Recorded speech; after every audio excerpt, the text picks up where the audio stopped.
Hello, everyone. Welcome Hi, to how's it a going? very welcome to a very special Wednesday feature where Moo and Jade the Kobold will be working together and going through the game called Titanium Court. If you would like to introduce yourself, Jade.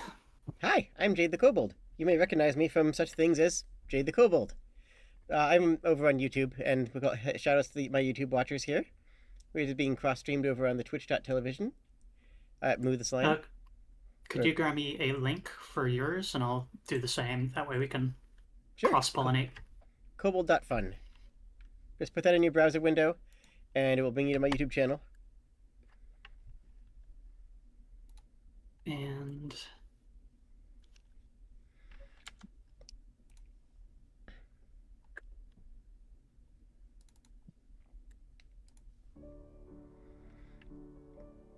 So, this game is about somebody being trapped or falling into the Feywilds. And as a Fey myself, I am very interested and excited to help translate some of the nuances of the narrative to you. yep, Titanium Court from a gameplay perspective is a fantastical mishmash of numerous different things. This game is 60% book, where you are wandering around and getting into the intrigues of the court, Mm-hmm. and 40% match 3 auto battler strategy game with a whole bunch of whimsy and silliness on the side. As you can see from a sample image that I've got on my side here What? of oh, sorry, right, that's only appearing on my end. Never mind, we'll just jump past that. Let's Gotta remember that the interface is not the same for when I'm double streaming when we're double streaming like this. I, Anyway, I'm going to stop embarrassing myself here you're and let's fine. get this game fired up. Don't sweat it. You're Of doing that. wonderful. Yay! Oh, and I wanted to ask you something before we Hi. start. Yes. As a member of the Fae, Yes. do you believe in motor vehicles? Like in the concept of them, or in like trusting them? Because the answer to the latter part is no. What about the former? Like, do you believe in cars? It's Automotives? it's one of those things that I have difficulty. It's so stupid that I kind of believe that somebody would, even though it kind of is beyond belief that someone would be dumb enough to actually like invent and populate that idea. But like, it's stupid enough that I kind of think so. Yeah. Fair enough. Let's get into it, shall we? Okay. Okay, I've got feet on my end. She should as well for you. And then do a quick audio test here, make sure things are all right still. Yeah, we did this earlier. We had a whole thing about it. Yeah, that's true. Slot 4, please begin. Mm-hmm. You So always there's want to going to be a start. lot. Sorry, Uh, sorry. there's going to be a lot of dialogue that is like the internal monologue of the protagonist, and there's going to be a lot of dialogue from other characters. But at the start, there's going to be dialogue that doesn't fit under either of those. So we're going to just work out who wants to handle Okay. this. Sounds good. A man steps on stage and taps a microphone. Good evening! Before we begin the game, there's a few announcements. First of all, due to some unexpected circumstances, a part of the player will be performed by an understudy. A couple of audible groans and one muffled from the audience. Now, there's no need for that. The kid may not be a star yet, but I've seen her rehearse, and you can guarantee that she'll impress you. She may not she may not have had time to memorize any of her lines, but well, neither have any of you. The audience laughs. Second, we'd like to warn you about that this production features a significant amount of obscenity. But before all the parents in the audience begin covering their children's ears, know this. The stage is enchanted such that the obscenities can only be heard by those of sufficient emotional maturity to handle hearing them.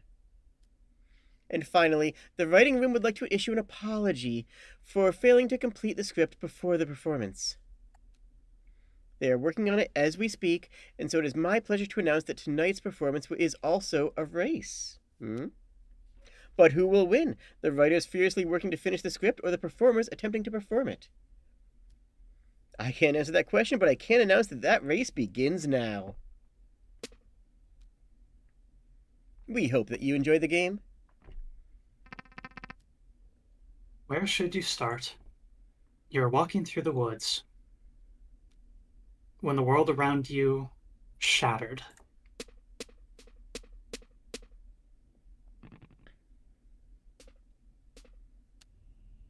This was both alarming and inconvenient. Isolated on a lone stretch of ground, you're transfixed as the broken landscape began to rearrange itself. Your eyes followed trees and hills collapsing in lines of 3, as if the forest you knew were a knot becoming carefully untangled.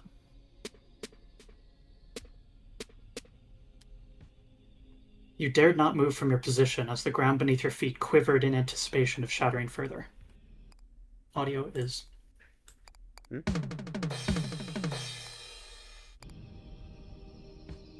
Weird, now that's way too loud. So the act of adjusting it makes the volume change. There. You dared not move from your position as the ground beneath your feet quivered in anticipation of shattering further. You passed the time this way for who knows how long.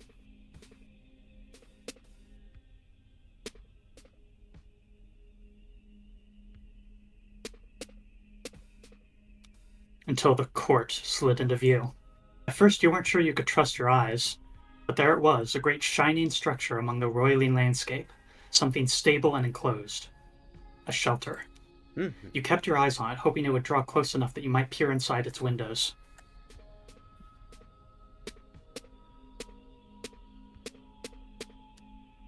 Surprisingly, the court appeared able to move freely through the broken landscape, disregarding lines of 3 as it approached your position. Oh. And just as it came near, the shattered landscape lurched. With little warning, the forest snapped back together as if someone had pulled the knot of reality tight once again. Except by now it wasn't the forest you knew. It was hardly even a forest. You stood, stretched, and began the hike toward the court. Through the water. Nah, just over the hill and around through the forest. A.P. Thompson presents... Later, while the sun hovered low over the horizon, there was a feast within the walls of the court. Ooh. Hoping to avoid any attention, you sought out a more isolated part of the hall. An empty table near an exit where no one would pay you much mind. Sure. A sound plan, except... The hall was soon overflowing with people, and your table was no exception. And, interestingly, we are seated at the end of a table, which is usually a position of honor. So if this seat was reserved for us, or in expectation of us, that would be relevant. The young man seated to your right began engaging you in idle conversation. The weather, how you found the meal, the role of the individual in a society, how you preferred to make your bed, those sorts of subjects. Normal things, yeah. Eventually, he inquired about how you came to arrive at the court.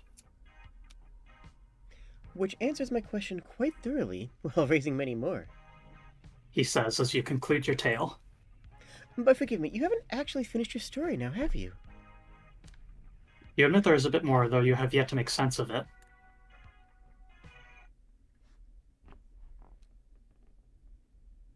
Let me turn you up on my end just a little bit.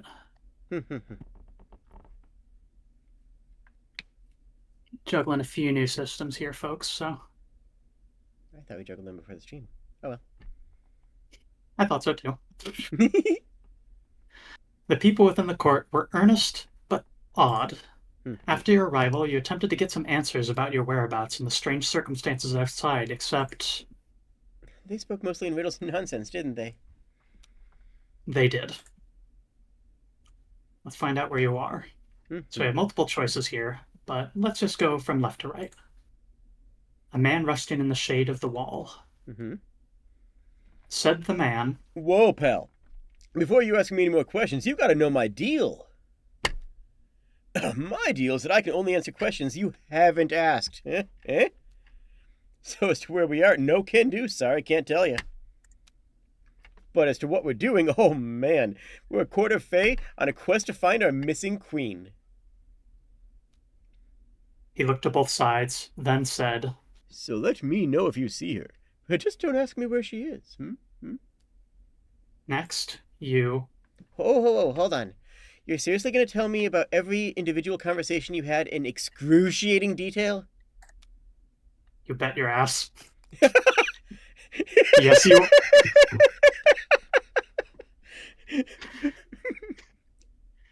Yes, you are, because if he lets you proceed uninterrupted, he'll learn that many of these people played a part in what happened next. Ugh, fine. A woman in a helmet doing her taxes at a picnic table. Said the woman.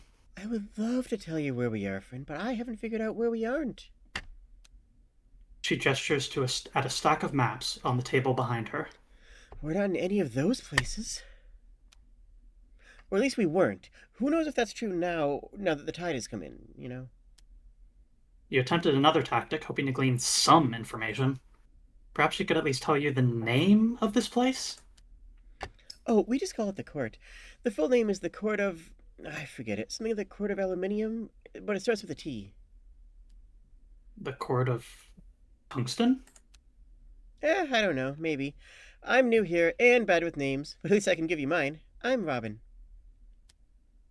She held out her hand, which you shook as you introduced yourself.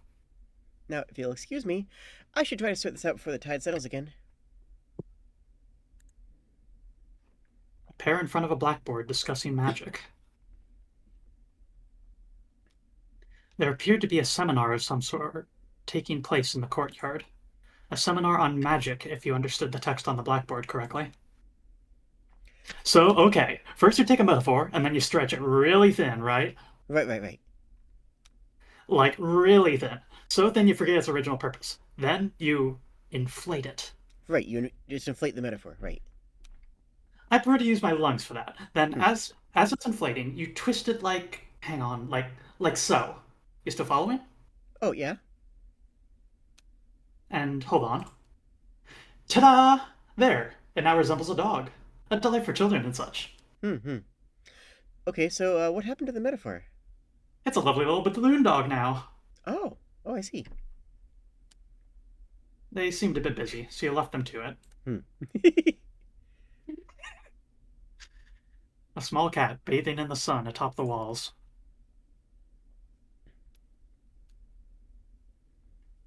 I'll handle the red text. Okay. Said a small cat. Meow. Ah, your questions are numerous but inconsequential, for they overlook the current crisis. Meow. What crisis? Why, the crisis whereby my dinner is late.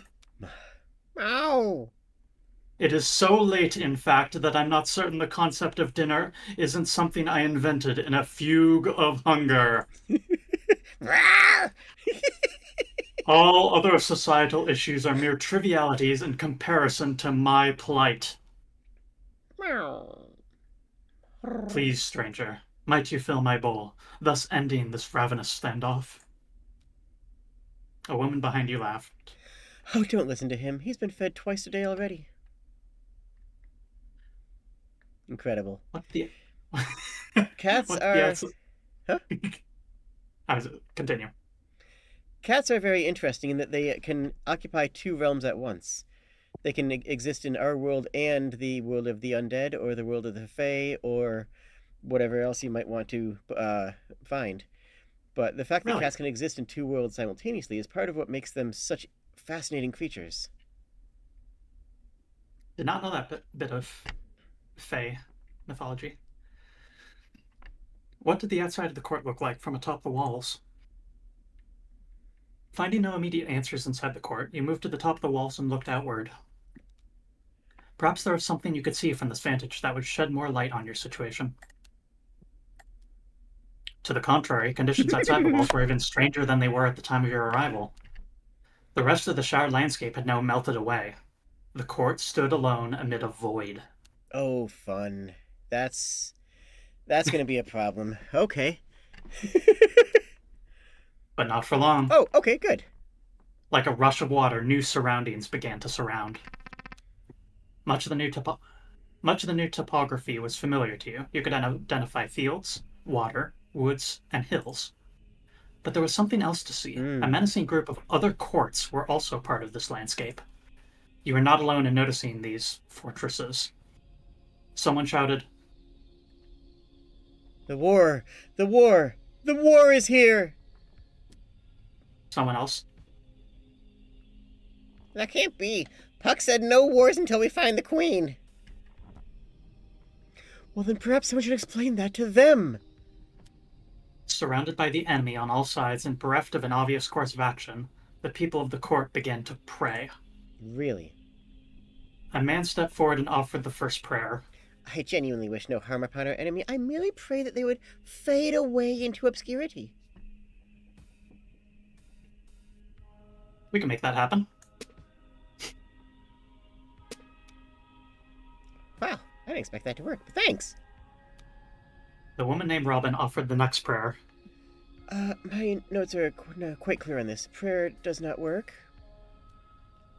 Our time is better spent steering the court. Remember, soldiers cannot cross water. We should try to take shelter behind a moat until the tide comes in.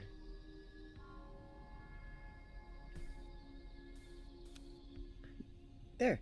Now that river protects us from nearly half of the field. Hills should also slow their advance.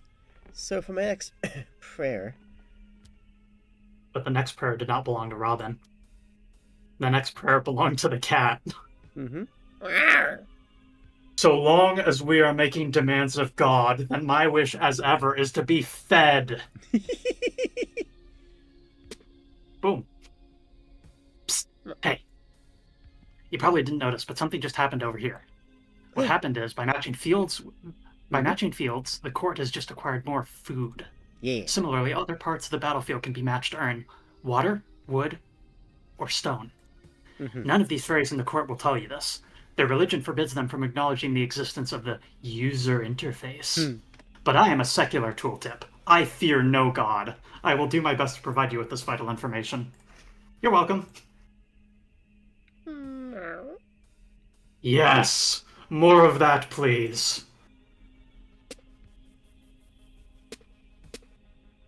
Uh-oh.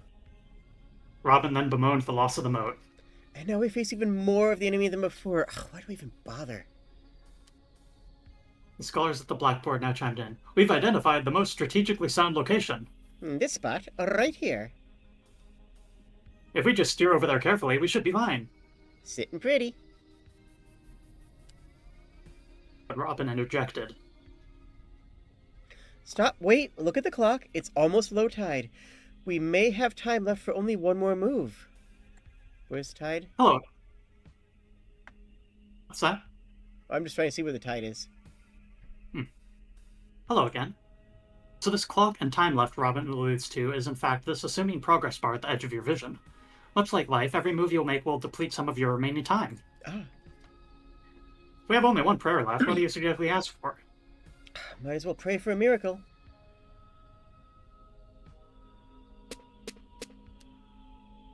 Well, that's a start. Apologies, but another explanation from me, your humble tooltip, is in order. The previous move could chain multiple matches together. Because of this, you have earned some bonus time. For the fairies of the court, this might as well be a miracle. Is there any chance we could do that again? Whatever that was? But there is no such chance. The next prayer would be the last one. Incidentally, the next prayer also belonged to you. Unsure of what any of this really meant, you imitated the people around you and made a pointless decision. Come on now. It's a match 4. It's not pointless. The battlefield snapped together as the court snapped to attention. Places, everyone! Windows were shuttered, doors were slammed, throngs of people emerged from inside and formed a line near the gates. A tap on your shoulder. One of the scholars. We could use some help in the dressing room if you have a free hand. Along with the scholars, introduced to you as Hop and Skip, you sort through a large pile of costumes, props, and weapons. Check the tag on that, would you? Make sure I put it together properly. Farmer, working fairy, gathers food from fields. Okay. If it looks correct, feel free to hand it out. You handed the bundle of farmer's apparel to the first person in line. Good. Unperturbed by the idea of harvesting wheat in the middle of a battle, they whistled as they marched out the front gate. Yeah. Battle is work. Battle is a form of work for a soldier. The going to battle will take many different forms depending on who you are, what you do, and what your forte and what your skill set is. A farmer does battle with the grain harvest every bit as much as a soldier does battle on the field. We just call one of them a battle because their life is on the line, and as opposed to ignoring the actual difficulties of it. Their life is on the line when they're harvesting wheat. That's Exactly. their food. And the life of many other people as well. But many people do not find glory in it. Now let's see if this one fits anybody. Maybe I handle red text, you handle blue text. That might Oh. work well. Yeah, I don't know either. I think playing it by ear Click and is working for great. Sure. Soldier, offensive fairy, attacks the enemy. You handed a bundle of armor and weapons to the next person in line. She tested the weight of a weapon in her hand. I haven't received any training, so I'm just planning to hit anything that doesn't belong to us. After this minimal preparation, the scholars considered their work finished. I'd say our chances of survival are somewhere between abysmal, but I'm afraid this is the best we can do for now. A small mercy, at least, that the queen isn't here to witness this. And so you waited with the others for the battle to commence. Hello, I must pester you one more time before I take my leave. Observe, this is the undo button. Use it to change your mind as many times as you wish before starting the battle. However, the official editorial position of this tooltip is that you are liable to lose no matter how many times you change your mind presently. When you are ready to lose, use the play button to proceed into battle. Hooray! Now I will leave you in peace. But, should you ever desire the company of your loyal tooltip, all you need to do is click and hold over any button or tile, and I will do my best to explain to you. Okay, so hover the mouse button over the water. Water. Match for water. Impassable on foot. Not flammable. Not flammable. Okay. The court. Titanium Court. Okay, that's the name of it, I guess. Home for now. Can swap without making a match. The court of Queen Titania. Hill. Match for stone. Very slow to travel on foot. Not flammable. Enemy. Match for solitude. Quick to travel on foot. A bit flammable. So, because of the what we can see just on the screen with the soldier requiring the resource from Hill, I would be more comfortable calling that metal rather than Let's find out. disregard. Alas. Yeah, I always thought of it as being iron, and then I remembered that even my extremely basic understanding of Fey mythology, that no, it's definitely not iron of any metals. Okay, but not exactly. It's cold iron. Hot iron is okay? Or is cold a metaphor in some way? Cold iron, yeah. It's fine. Never mind. Think of it like cast iron. What does a blacksmith need to do to make a horseshoe? They pick a design. They work with the metal. What do they do to make a spoon? They design it. They fashion something ornate or beautiful or silver or whatever it is. But if you are casting metal and just pouring it into a mold and creating something that is generic and dismissible, then there's no artistry in it. There's no art. There's no beauty. There's no joy in it. You are simply casting metal for the sake of casting metal for efficiency's sake. That has no value. That is a lack of artistry. That is anathema. So it's more that mass-produced metal objects are the thing that Fae cannot interact with. At least for myself. It's the lack of artistry that makes it more difficult, because that lack of artistry takes away the soul, takes away the heart of the creation. And without a heart, then it is painful to see something without heart. Fairies die from Fairies die from cringe on seeing mass-produced trash. Got it. Yeah, that's about right. Time to watch us fail. On the plus side, we have excellent music. Mm-hmm.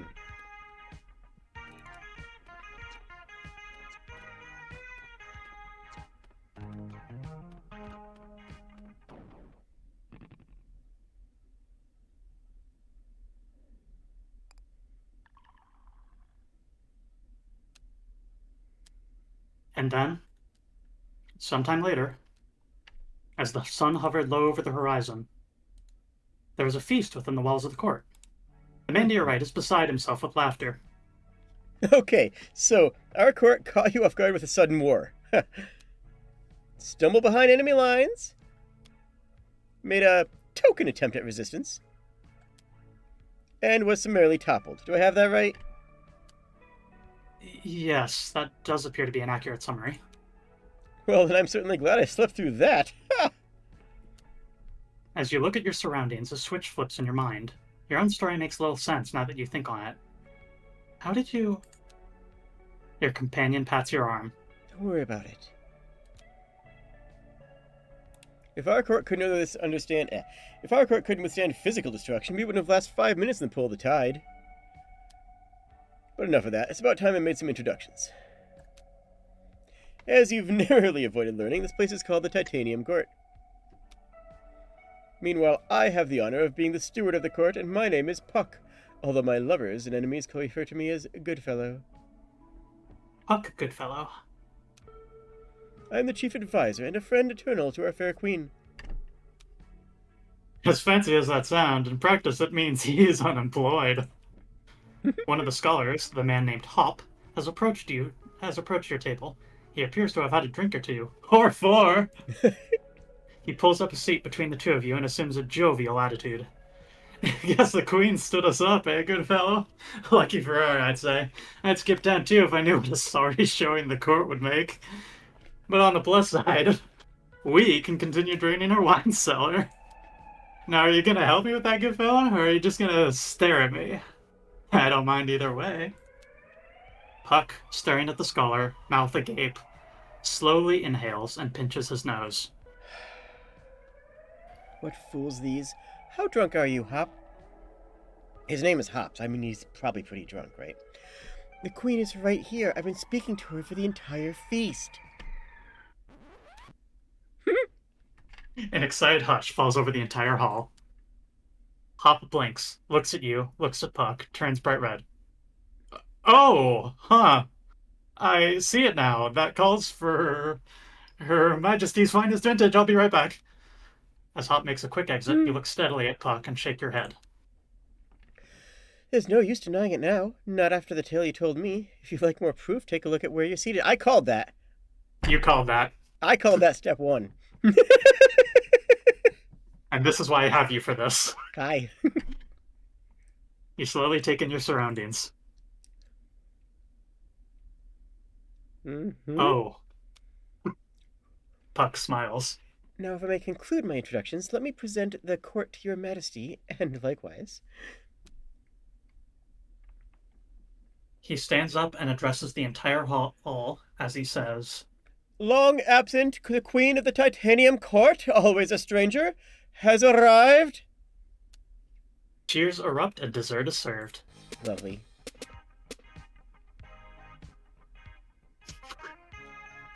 To your left, Hop returned with an armful of glasses and bottles. And about time, too! Goodfellow, did you tell her about the war yet? Titanium Court. Chapter 1. A place beloved only by clowns and criminals. And then, just a short while after the feast, the court returns to war.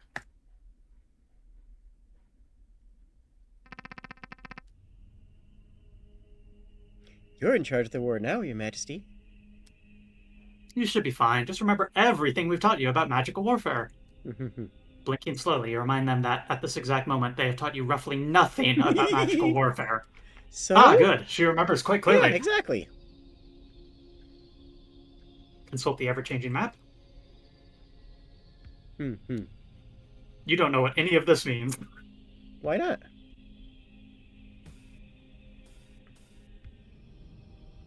An Seems to abstract make sense to me. representation. Single battlefield. Storage unit. Looks a lot like the one you've rented in the past. Mm-hmm. Stump. A seat announcing new beginnings. The soapbox of the natural world. Hold on a second. Hold on a second. Go back to the storage unit. This is something that I suspect we're going to encounter a lot, because minds don't. In the Fade worlds, you don't necessarily track things in the same way that you track things outside of it. It will look like a storage unit you rented in the past because that is your brain's way of interpreting this is a place for storage. And a place for external storage that I'm going to be putting things in as a temporary measure suits as a storage unit, so your brain comprehends it as that. You see a storage unit rather than seeing what it is, because your eyes aren't seeing it. Your mind is seeing it, and your mind has to interpret it given the limited vocabulary that most people's minds have. So you're going to see a storage unit that looks like whatever you identify a storage unit with. For some people, that might be a U-Haul. For some people, that might be a garage-based, storage unit. For some people, that might be a friend's garage where they dropped things off on. You know, or a hatch in the basement, or yeah, any number of other things, or a literal safe. Or a literal safe. But the definition is not literal. And to assume things are literal is the number one fallacy of people entering the Fae for the first time. Pareidolia pumpkin, a plant possessing a friendly false face. Fountain, local nonprofit focused on distributing wishes to the undeserved. Underserved. Very different words there. Very different words. I was... Birdcage, a well-defended fortress, creates a moat at the start of battle. Signage, dripping with symbolism. Oh yeah, no, signs are one of the biggest changes in the Fae from ancient times throughout history is the way that people see direction, because historically it was signs, signposts and wooden mile markers on long roads. Nowadays, it's either a look upwards to see a highway sign, or it's a look downwards to see a map. People don't look forwards to see signs of direction anymore, because that's just not how people visualize the concept of direction, which has wildly changed, the understanding of the Fae, because some of the historical descriptions don't apply in the same way, because a sign is a sign. You know what I mean? You can match 4 with the water on the top. I don't know if matching 4 helps, but... Oh, give you an extra one, I think. I think it refunded me ever so slightly on the timeline. And then moving the cord itself consumes a significant amount more time than doing a standard match does. Mm-hmm. Having the court amble places, it's not all that quick. No. If you move... Too late, low tide. Low tide, make preparations for the coming battle. So, with how we've positioned the court, halfway through the timeline, an enemy is going to pop out of this fortress here. And then, we've established... Just real quick, I don't have your cursor. Your screen is not capturing the cursor. It hasn't been this entire time. Okay. It captured it down there, but it's not capturing it on the top part half of the screen. Okay, I may have a solution to this. Neat.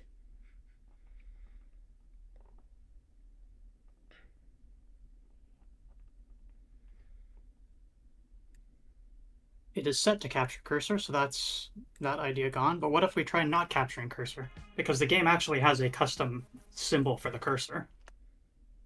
So it's weird that it isn't. It sometimes appears, then disappears.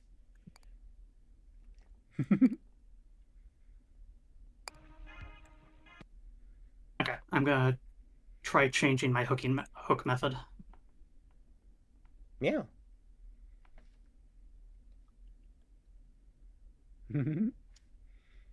But yeah, signage And the ability to find directions is interesting because in a lot of ways it's turning into a lost art. Because looking at a flat screen does not give you the information that, you know, uh, does not create a liminal space, I guess you could phrase it as. Looking at a screen does not give you the emotion of reliably doing something for discovery, especially when you look at that same slate all the time. I'm not going to get like all Black Mirror on it, but there is some, there is a point to that. You know what I mean? Alternate method not working. I think what I might do is operate with keyboard. Yeah, if that works.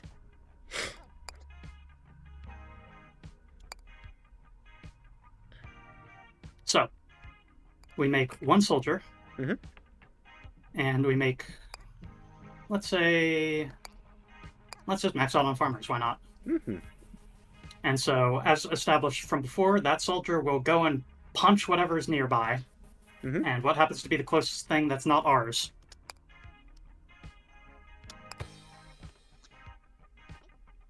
And so, the automated process begins.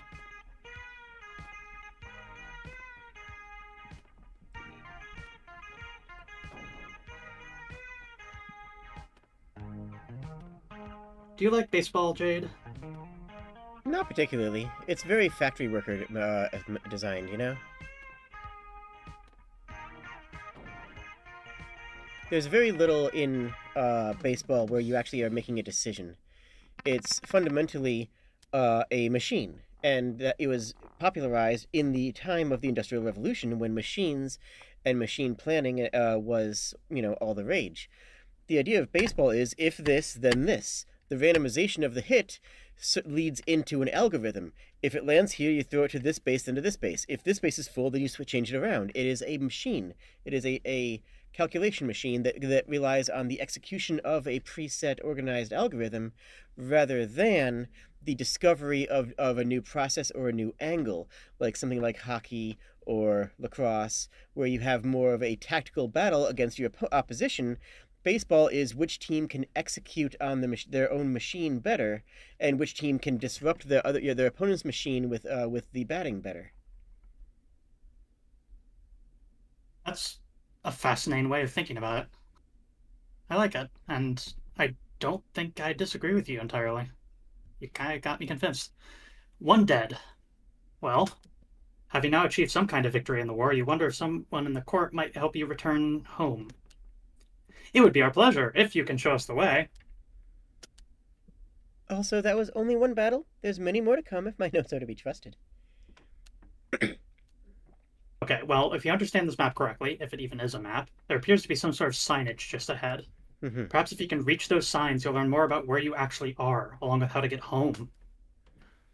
And to reach them, we need nearly be swept forward by the tide as we have been all along. That's convenient.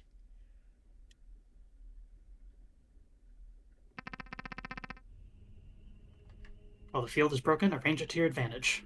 Mm-hmm.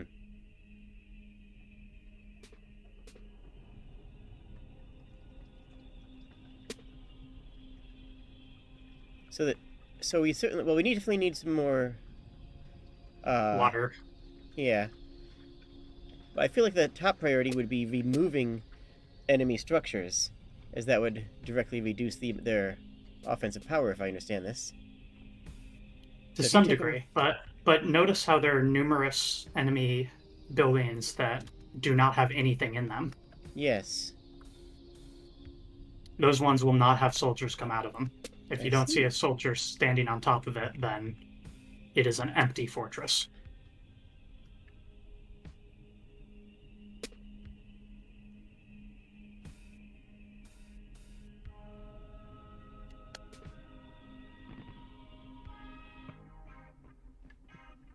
Take a look inside the storage unit. You're quite curious about what you might find inside the storage unit, but it's locked. Fair. Well, so we need 2 soldiers, and then just a few we can get 2 farmers. Okay. Should that be what we do? Soldier, soldier, farmer, farmer? Seems good to me. Commence battle. So this music is nice, but would you like to make it goofy? Oh, I think it's pleasant as is. Okay. Next time we'll make it goofy then. Okay.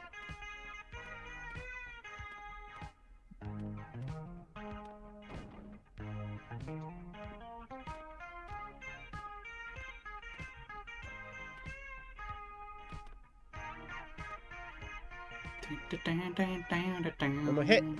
Aw.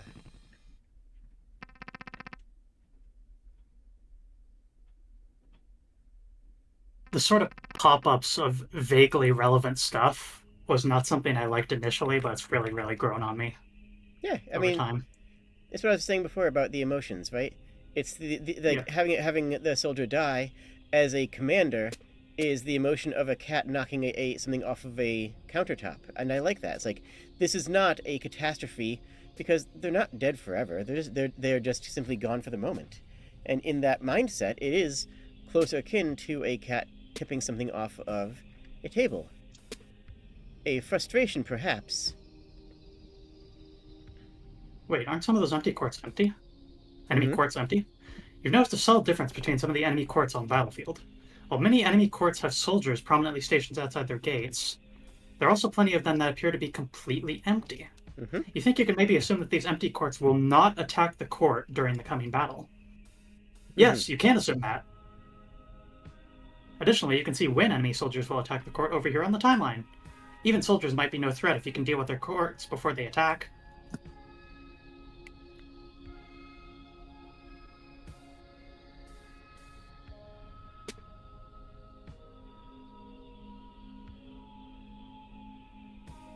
Hmm.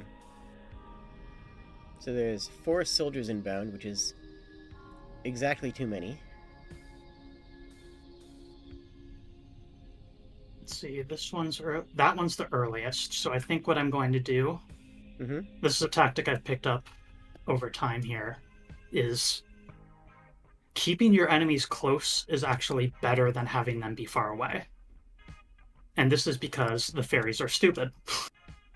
How dare. Okay, that's... It is uncharitable of them, but as you said, or as they said, I have no training, so I plan on just punching whatever doesn't belong to us. That means Uh-huh. that both of those fairies, without any sort of tactical consideration, are going to run over and punch whatever they can find. This means that they can and will run completely away from the court while it gets ransacked. So I think we're just going to do 3 soldiers and... I would... Do we even put any farmers out because there's no easily accessible farms? If we do, we probably do like 1. Let's do 1 and see what happens. Yep. 3 soldiers, then a farmer. To battle.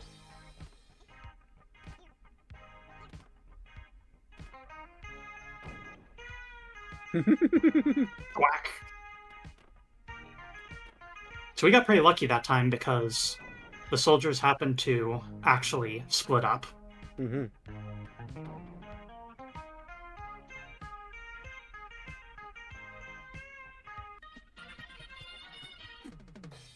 And stop.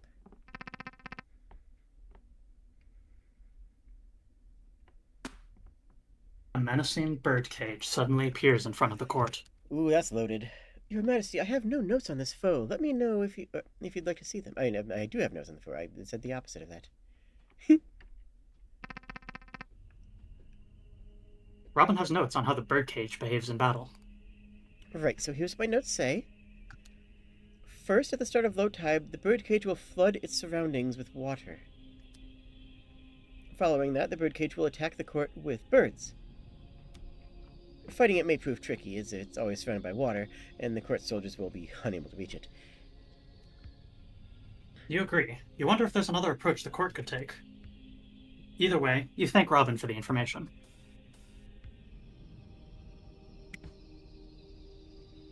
I think that we, all 3 of the... Never mind. Yep. One thing I should... There we go. Treasure. Look, Majesty! Look! There's a chest looking at that piece of land! We should be able to recover its contents as long as we can see it at low tide.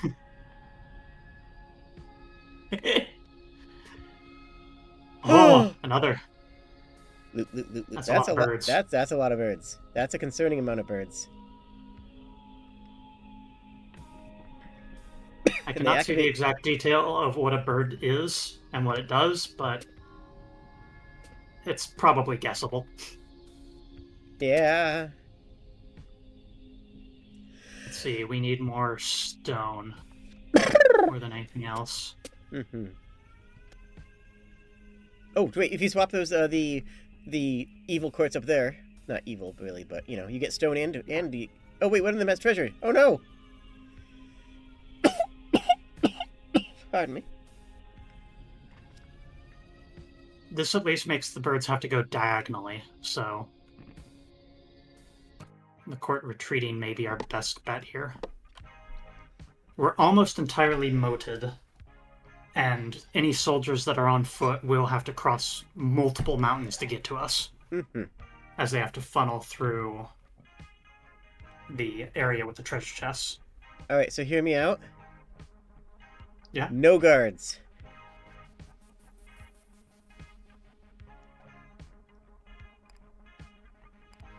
What do you think? Let's see if treasure chests change our opinions at all first. Okay, good idea. Gather all manner of trinkets, treasures, trifles, and toys? Heck yes. Whoa!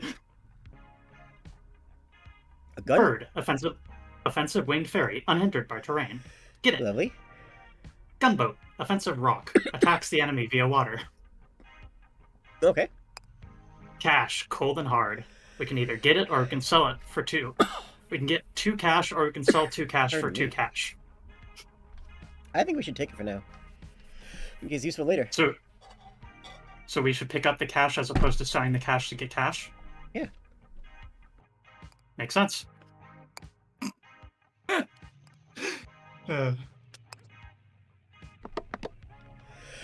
gunboat. A few flyers, maybe. Ooh. That's probably the best we can do. Unless we want to send out more farmers to just potentially be distractions. Nah, well, 1 or 2. Yep. 2 farmers. So that's perfect. Gunboat, 2 birds, 1 soldier, 2 farmers. And now we pray.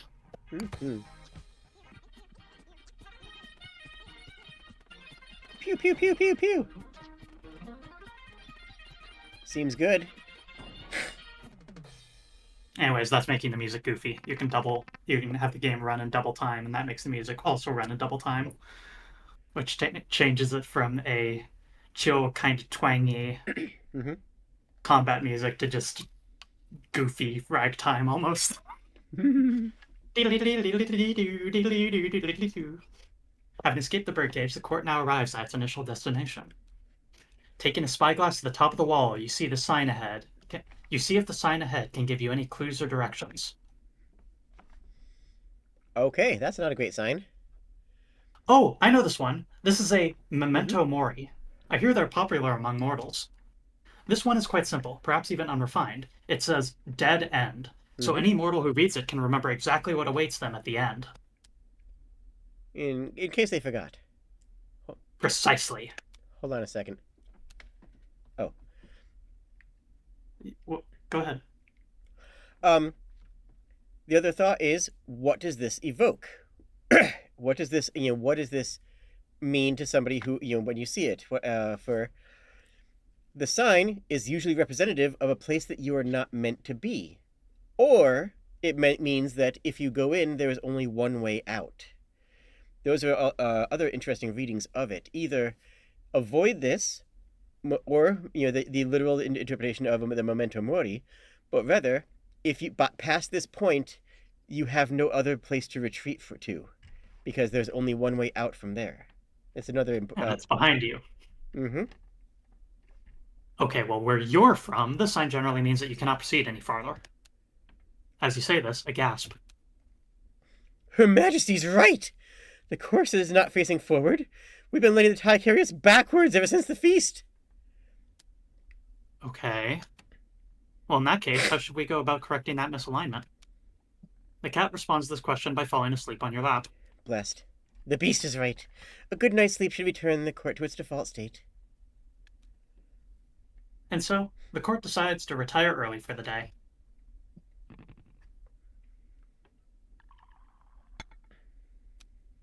With time and repetition comes comfort. Indeed it does. You feel your maximum level of comfort increase to 1.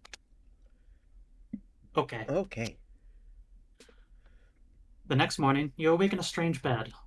The bed is strange not just because it is not your usual bed, but because it is also not the bed you fell asleep in. Yeah. Puck told you. Any room within the Queen's court might be the Queen's. So you parted with him at the first room you found that wasn't already occupied. A small chamber beneath a staircase, a twin-sized bed neighbored by a nightstand and a lamp, and a small desk in the corner. No windows. No windows. Meanwhile, the bed you awaken in is queen-sized, contained within a spacious chamber that opens into a balcony. Yeah, you've woke up in the proper bed. The bed that is yours, of course. You're the queen, so it's a queen-sized bed. With a balcony. Fit for a queen. The balcony overlooks the... Yep. The balcony overlooks the courtyard of your new home. You appear to be roughly 5 stories above the ground. Your bedchambers. What should you do here? Take stock of your possessions. Yeah. You look over the scant possessions that were on your person when you arrived at the court. Everything appears to be where you left it, with one irritating exception. Sometime between your arrival and now, you appear to have misplaced your keys. Oh, fun. In a way, you suppose you also managed to misplace the locks those keys are intended for. Yep. A mystery, admittedly, of much greater concern to you than the missing keys. Explore the court.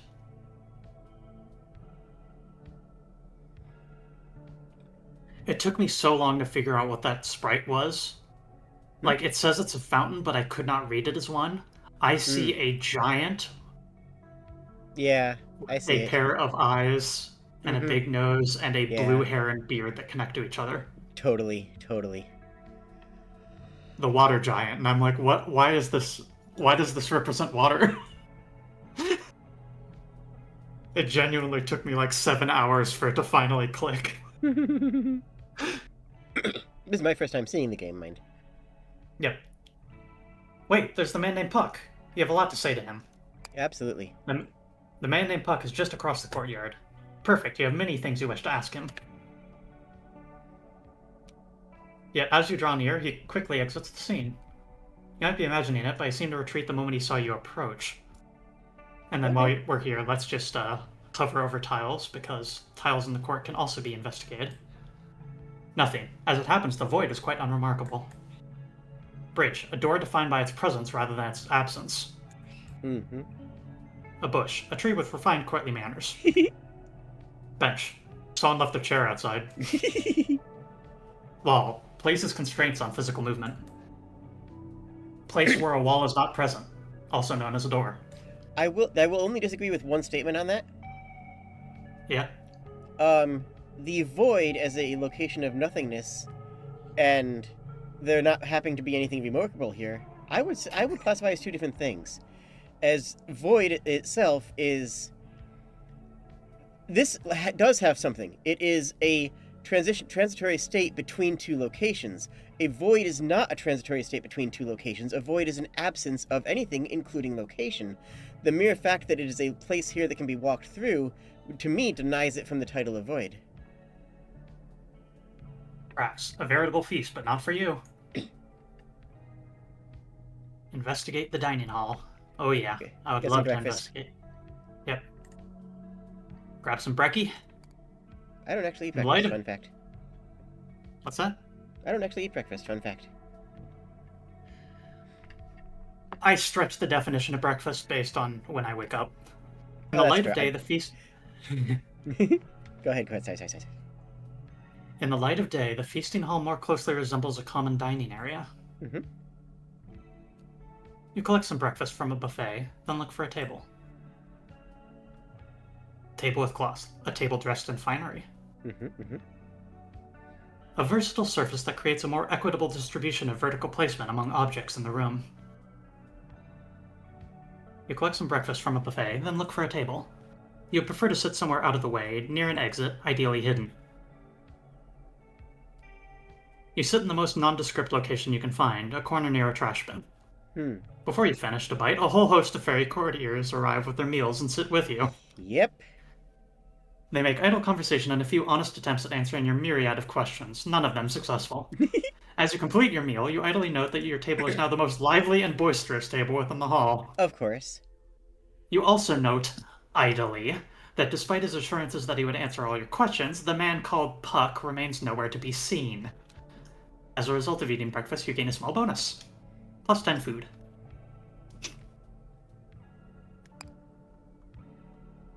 I mean, that's the one thing that he can do to escape, is because he is bound to answer our questions, but he's not bound to be present to answer them. And if he walks away before officially being bidden or summoned, then yeah, he has the exact right to do so. Do you mind elaborating on that? Bound to answer our questions? He gave it to us as an oath, did he not? That he would answer our questions? He bound himself to answer our questions, both as the Queen's advisor and as his title, as well as a promise to us. Did he not? Right, way early on, kind of, yeah. Right before the court exploded or vanished or whatever. Yeah. Now, you could argue that the court resetting in the night would reset any promises made in that previous time. However, he would recognize that our character would likely have the expectation of that promise still going to be fulfilled. Look out the window. There are some dogs catching frisbees in the courtyard, just out of frame.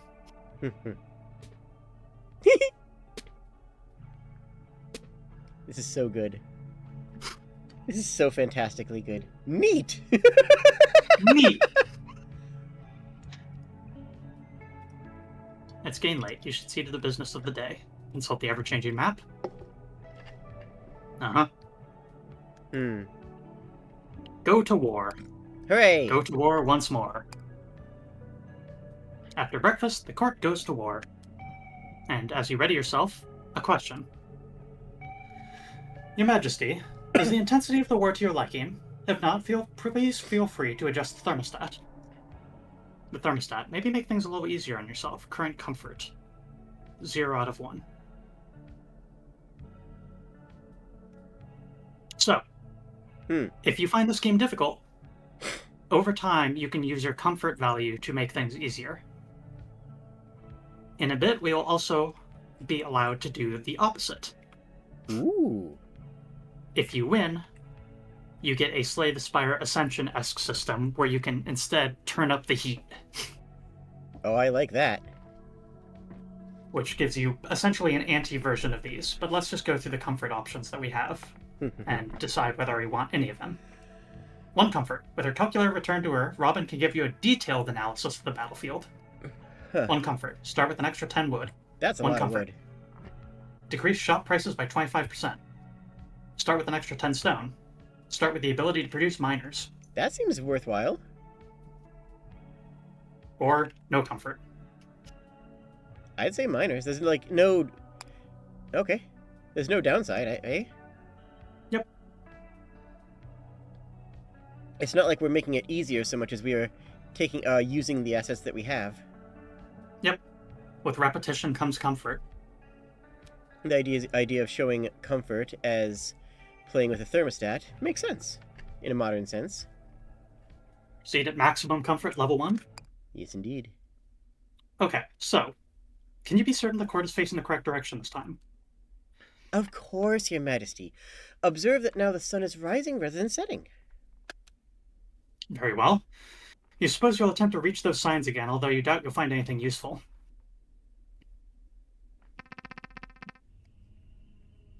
What is the top left? Here we are. The stumps. A seat announcing new beginnings. The soapbox of the natural world. Very good, very good.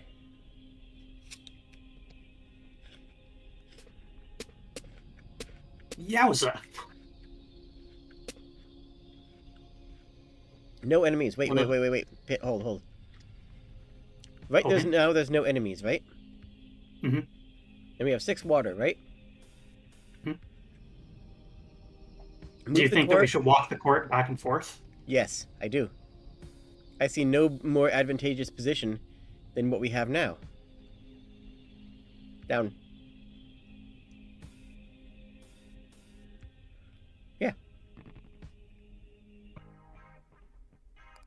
And, yeah, all miners.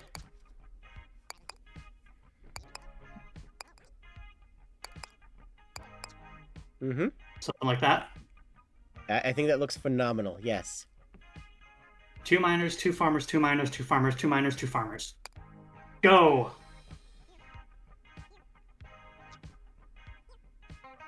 Go, my untrained fairies. Look at these resources. Business. Profit. Business. The market. Buy high, sell low. That gave us so much more resources than we could possibly have gotten from actually playing more of the Match 3 game, right? That's true. I will note one thing, however. But this is a very easy mistake, so I decided to let it go through. Uh-huh. That area potentially had treasure chests we could have found. Yeah, I did notice that on the thingy, but I'm willing to accept this. Yep. We have 36 stones. Mm-hmm. That's a lot. And no water left, so we should probably work on that because we do not have a fairy that can produce water. Moo, don't. Hmm?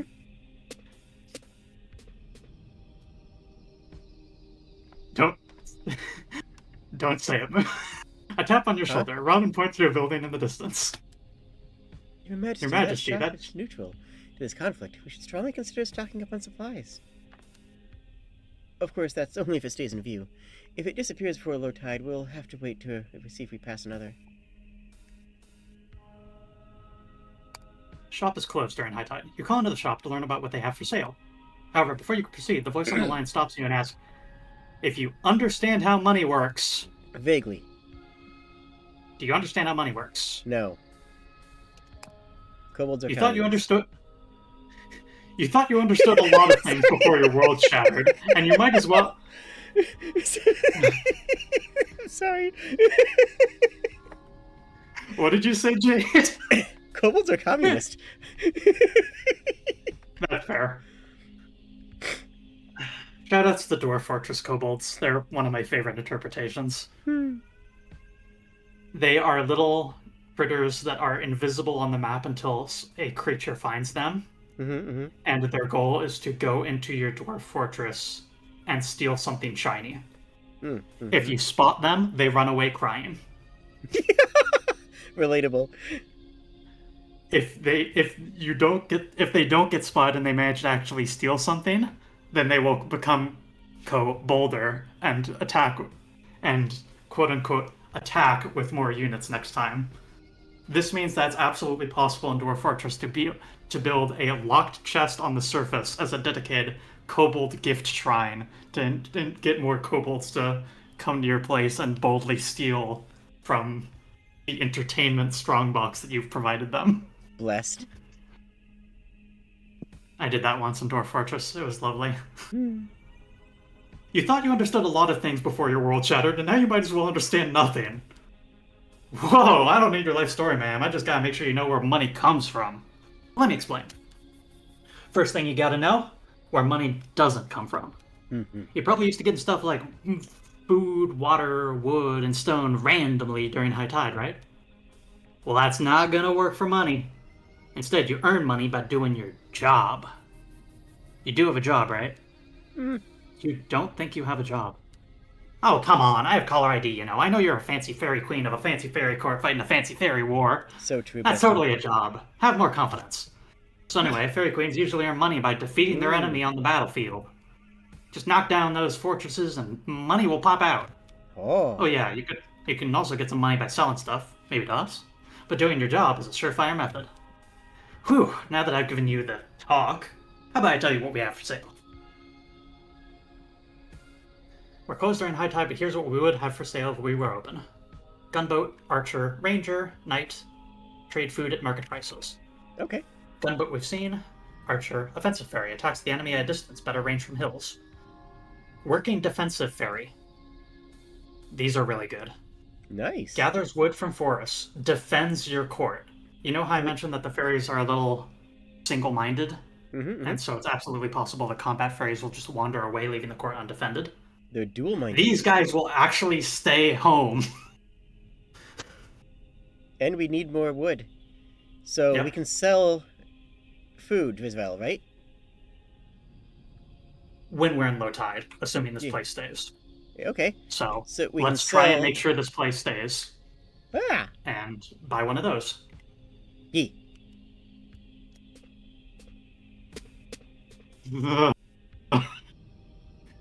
Move that one wheat field away to the left, so it gets rid of the other two nearby it. Yeah. Call. You don't need a solution if you can just deny that there is a problem.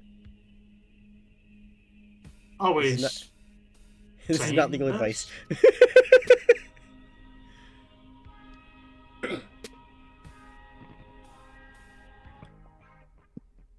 Right. So sell, like, I don't know. Trade food at market prices. Blessings on your business. Buy a ranger. And I say get at least one more ranger.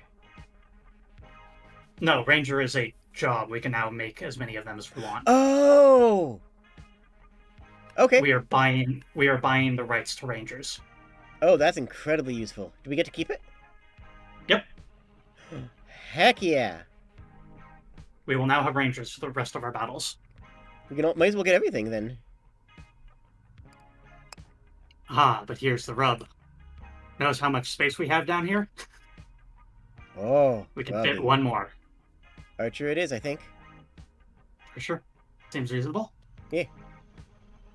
Knight isn't too useful for us at the current moment because, again, Ranger kind of does double duty. So, Duty. okay. Hey. 2 soldiers. Knight. A miner. Yeah, And several farmers. seems good.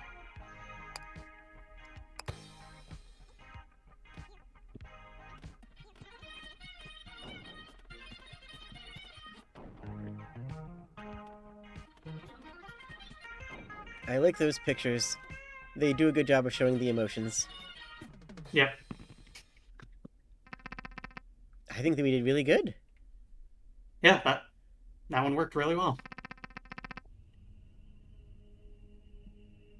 Is that a Billboard. billboard in the middle of the battlefield? Mhm. Hopefully informs you of available goods and or services. It's true, there appears to be a billboard of some sort among the scattered elements of the terrain. You go to the outer walls of the court to get a better look. You need law. Says Robin. Ah, that thing gives me the creeps. Your Majesty, it's as if we're about to be sued just by looking at it. You agree. Might be best to look away lest you draw some unwanted legal attention. Looking is usually okay. It's... Pardon. And looking is usually okay.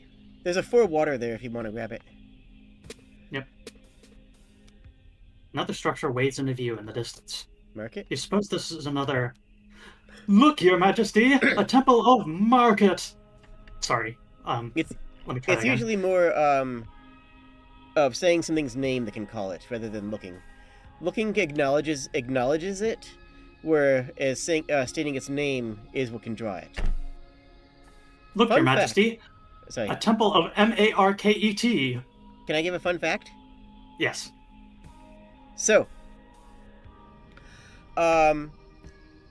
Arcturus is word Arctis. It's Arctic is was used for bear. Arctic is not actually the word for bear in the old languages. In fact, it is a word that means large furred or something similar to that. And instead, and it was used in, yeah, kind of. It was used instead of bear because they didn't want to say the word bear or whatever the word they had, because of the fear that would call bears to that location. However, the other interesting thing there is that we don't know what their word was. We can sort of cobble it together from other words and other statements and other, the way language evolves, but they were so afraid of stating their own word for bears that we don't really know what their word for bears was. Which culture was this? In Indo-European. I want to say Saxon. I think Saxon. I forget. I have to look up the exact ones. But okay. Yeah, and Arctic, of course, means the place where bears are, and Antarctic literally means the place where bears aren't. Bear County and Bear Uncounty. Yes. Unbear County. Unbear County. Should you wish to pay your respects, it need only stay in view until low tide, correct? Correct! Your brilliance continues to blind. Mm-hmm. People are always telling me this.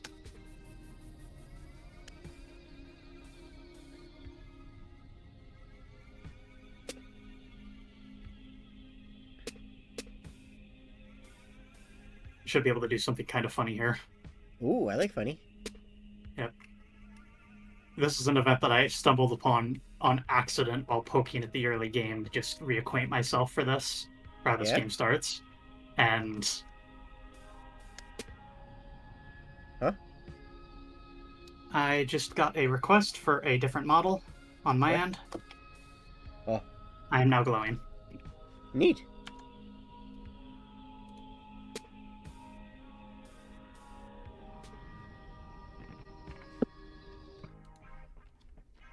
Trade generic assets at the Temple of Market. Blessings upon your business. Prices are determined by Market. We have a crap ton of stone. 2 stone for $1. I mean, we can... Oh, hail market! We can sell like 30 of those. Yep, and then we can buy water with it. We can use the market to even out our resources. Yeah. As you attempt to make another transaction, an acolyte of the Church of Market pulls you aside. Apologies, ye faithful, but you appear to have reached your hourly limit for devotion. What? We have no choice but to cut you off for the time being. I'll tell you when I've had enough. You're a bit surprised to learn that there are limits on the number of transactions you can perform. Strikes you as pretty inconvenient. Yes, I couldn't agree more, sister, but you see, various jealous and wicked powers have banded together to limit the strength of our faith. Hold fast to your devotion, and one day our glorious market will be truly free. Oh, that's a terrifying prospect. Hey, want to know a fun fact, apropos of nothing? Yeah? Did you know that stock buybacks used to be illegal because they are definitionally insider trading and manipulating the stock market? Isn't that funny? Oh. I noticed that you changed from your pixel avatar. Well, you had a model change, so I changed my starting thing on your side, too. Very good. Yeah, on my side, to be clear. Later, upon mentioning this exchange at Skip, she rolls her eyes. Yeah, we tried no transactions for limit for a while, and it was a total disaster. Sinkholes of power were constantly popping up. The entire magical ecosystem was under a constant threat of collapse. It was also boring. Very boring. And so that's the key reason. You can't exchange infinite things at the market because that would break the game, and breaking the game is boring. Mm-hmm. So then, archers, ahoy. What? Yeah.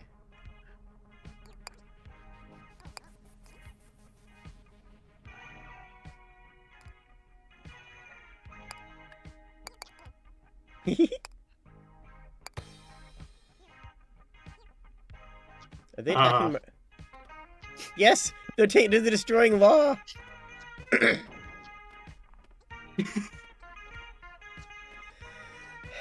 Magnificent.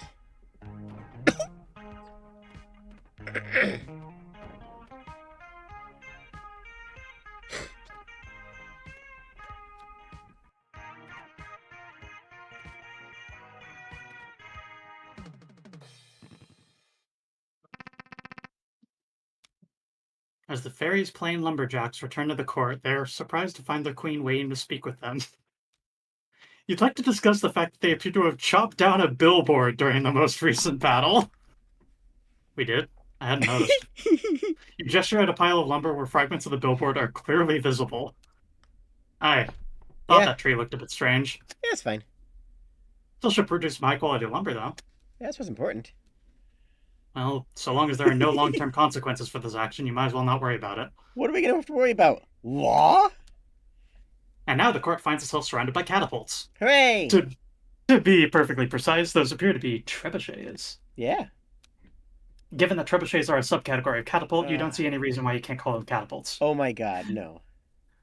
Very well, my queen. I retreat in the face of your overflowing wisdom. Whoa, that's a lot of them. Is that bad? Catapult. Matches with all fortresses. Fires from distance, but is blocked by hills. Decently flammable.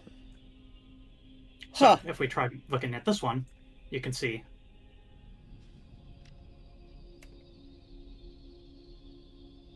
Yeah.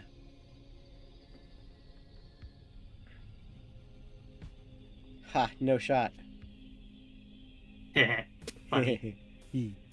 Hee funny. The stranger. Can you allow that to believe they just let anybody stream? Anyway. Yeah. A strange building comes into view. As you observe it, the phone in your office rings. Yeah, hey, Titanium Court, Your Majesty, I'm calling from the Glass House. Yeah, we sell potions. As our name suggests, we're firmly opposed to the act of throwing stones in any and all forms. Therefore, we'd like to offer our full support to the Titanium Court in your campaign against these stone-throwing trebuchets. Hell yeah. To start, here's a pro tip, free of charge. Hills will block the projectiles fired by catapults. Just surround your court with hills and you'll be safe. Now, if that doesn't work, we sell a variety of instant-use potions that can help you deal with this threat. Give us a call sometime. We'll be happy to help. Click. And who was that, Your Majesty? You explained that I was a telemarketer, albeit one whose pitch might actually prove useful. Wow. Rare. We can't sell potions during high tide, but check out what we have in stock. Want to set something on fire? Our potions are alarmingly capable of doing just that.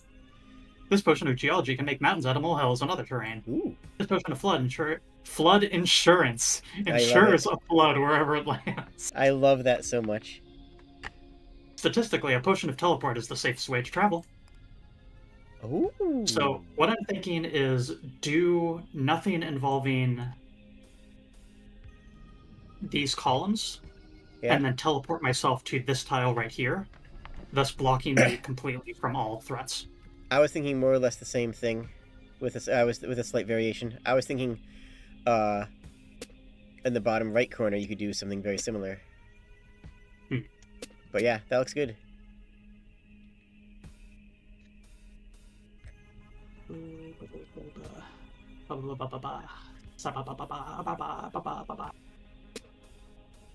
They really do let anyone stream.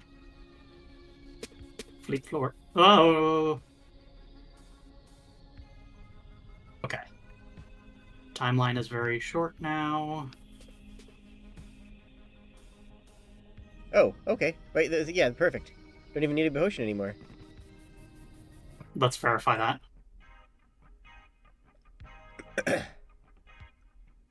I think we're solid. Yep. Easy game. Easy game. I think it's theoretically possible, like, if it were just a little bit worse, that, like, that could actually...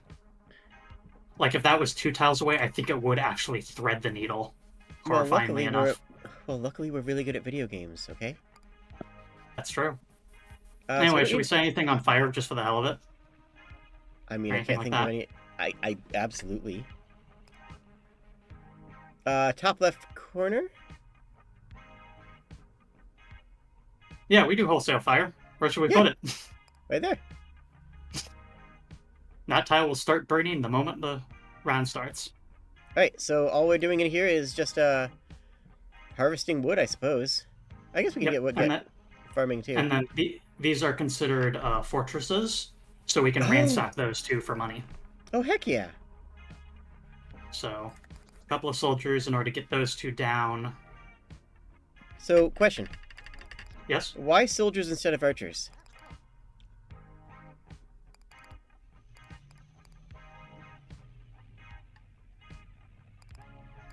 Soldiers Good require question. more. Soldiers require more investment, and the archers also don't have to worry about the travel times across the hills as much, right? Yep. Because they can stand on top of a hill and shoot. I Yeah. think they might do a little bit less damage, but anyway, that is a ton of people we're sending out, and remember they come out in single file, so that leads to the interesting thing where these farmers are actually going to only arrive halfway through the battle. And you can't change the order of the farming? You can, but I put the archers first. That's fair. For money. And the Yeah. screams of our enemies, but mostly money. Yep. The screams of our catapults. Plink, plink, plink, plink, plink. Shoot baseballs at us.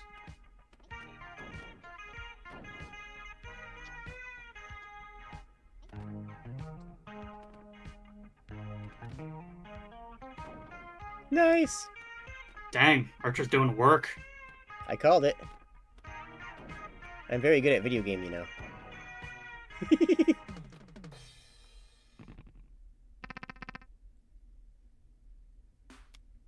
The catapults continue their assault, although there are now slightly fewer of them hanging around. Yeah.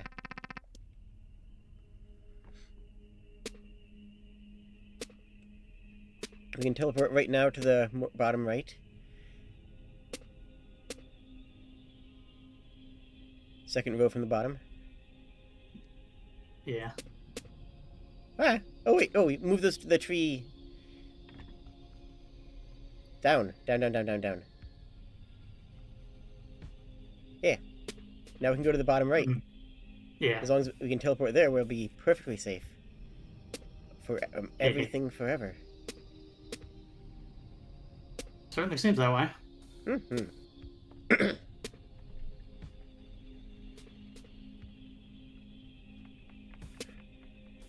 So, for viewers here, there's a term that I like to use. This is a word that was coined by the game Fallen London that I think is really important conceptually for some concepts that may come up in this game. And the term they have is called mithridacy. And it is the art of misdirection through the use of implication without actually lying. Mm-hmm. To mislead without saying a single false word. Mm-hmm. Mm-hmm. And so there's multiple different ways to achieve mithridacy, or to use your art of mithridacy. And a couple of those is, a politician's truth, or euphemism. That's another method. Or a fae exactly answering what you asked by the letter and not by the spirit. That could also be considered mithridacy. Statistically, a potion to teleport is the safest way to travel. Rather than that corner, okay. We can undo. We can undo everything. Wait. So, 2 to the right. There? No, that's down to the right. 2 to the right of where we are now. Oh. That one? Yeah.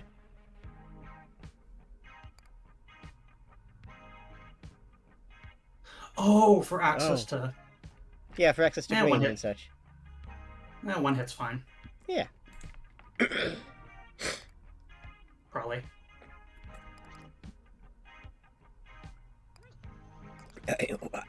Why? Always saying this. Let's go.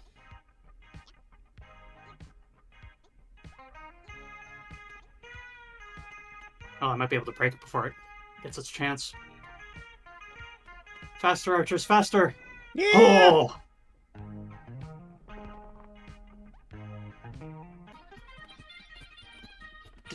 Make another. You can. Very good. Yay! I did good. I did good. I did good. You did good. Yay! Good. Good, Jade. Good Kobold. The tide washes away the last of the catapults. You appear to have weathered the storm. The threat of the catapults now eliminated, the glass house pulls up next to the court, and you receive another phone call. The salesman offers congratulations for your victory and asks if there's any further assistance he might provide. You answer immediately, asking if he knows a way to return home. Oh, why? Oh, definitely. Let's pull over somewhere and I'll draw you a map. Oh, okay. Oh, was that Puck? Mm-hmm. Ducking us again. Yeah, Puck just ducked out of the room, I think. Yep. Mm-hmm. The salesman shows you the map and explains directions. Okay, you've seen this before, right? You have, but no one thus far has offered an explanation for any of it. You assumed it was some sort of map. Hey, kinda is, but it changes every day, so I'd say it's really more of a weather report. Yeah. But it's very simple. Each of these rows is battle. Within a given row, each column is a battlefield. Do you follow? Mm-hmm. No. Mm. You'll figure it out. But importantly, do you know that you can choose from 3 potential battlefields before every battle? Oh. No, you did not know that. Anyway, here's where you're at right now. Smack in the middle of the war. To get home, you're first going to have to make it to victory, which is right up here. Before or after the dragon? After. After, of course. Of course. But making it to the end isn't enough. After that, you'll need to make an exit. Mm-hmm. Make an exit. Yeah. Given the abstract nature of movement through the tide, would he be willing to elaborate on that? Oh, yeah, it's confusing, right? Those routes were conjured back in the 60s. Everyone's hopped up on allegory or something. Around here,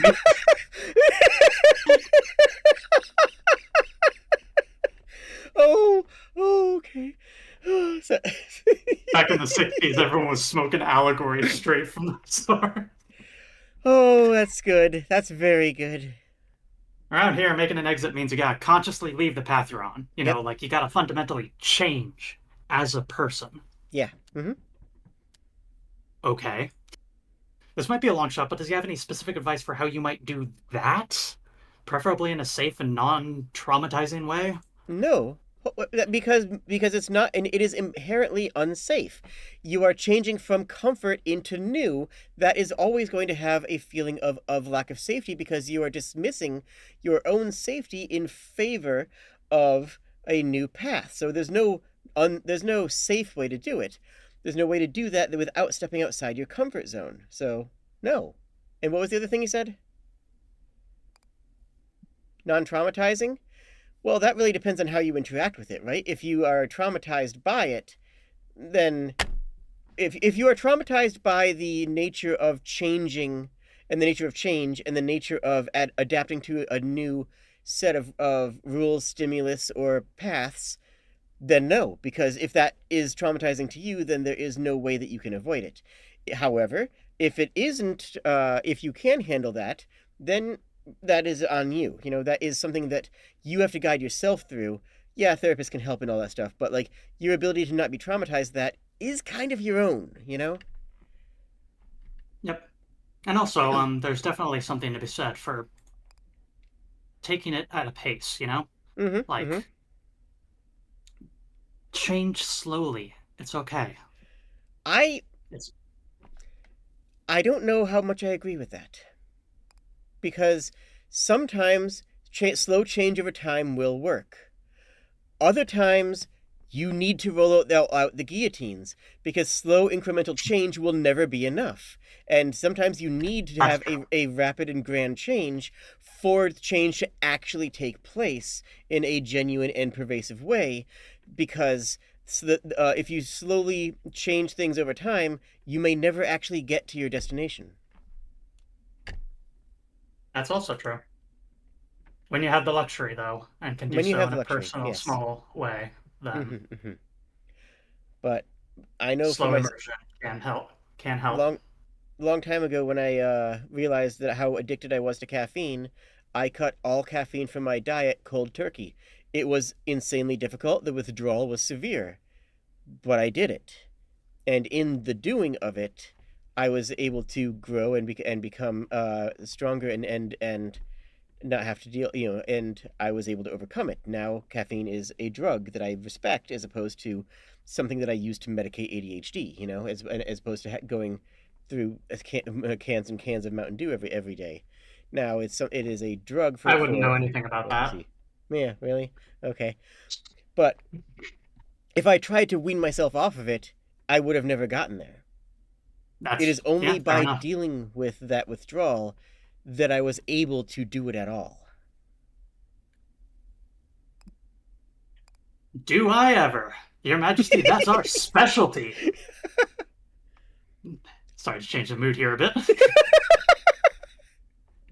He sweeps his arms back to reveal a shelf of bottles under a marquee that reads Love Potions. Is he attempting to make a joke? Not at all. Nothing changes a person more than love. Okay. You take a deep breath. If his love potions functions Mm-hmm. like those described in stories, Which they don't. i.e., forcing an individual to fall in love with a person they otherwise have no interest in, then you have absolutely no interest in them. Your Majesty, with all due respect, Yeah. that's messed up. I don't saw anything like that. You've been hearing some weird rumors, huh? I blame my competition. If Please, you let me set want, the record straight. Go ahead. 1 second.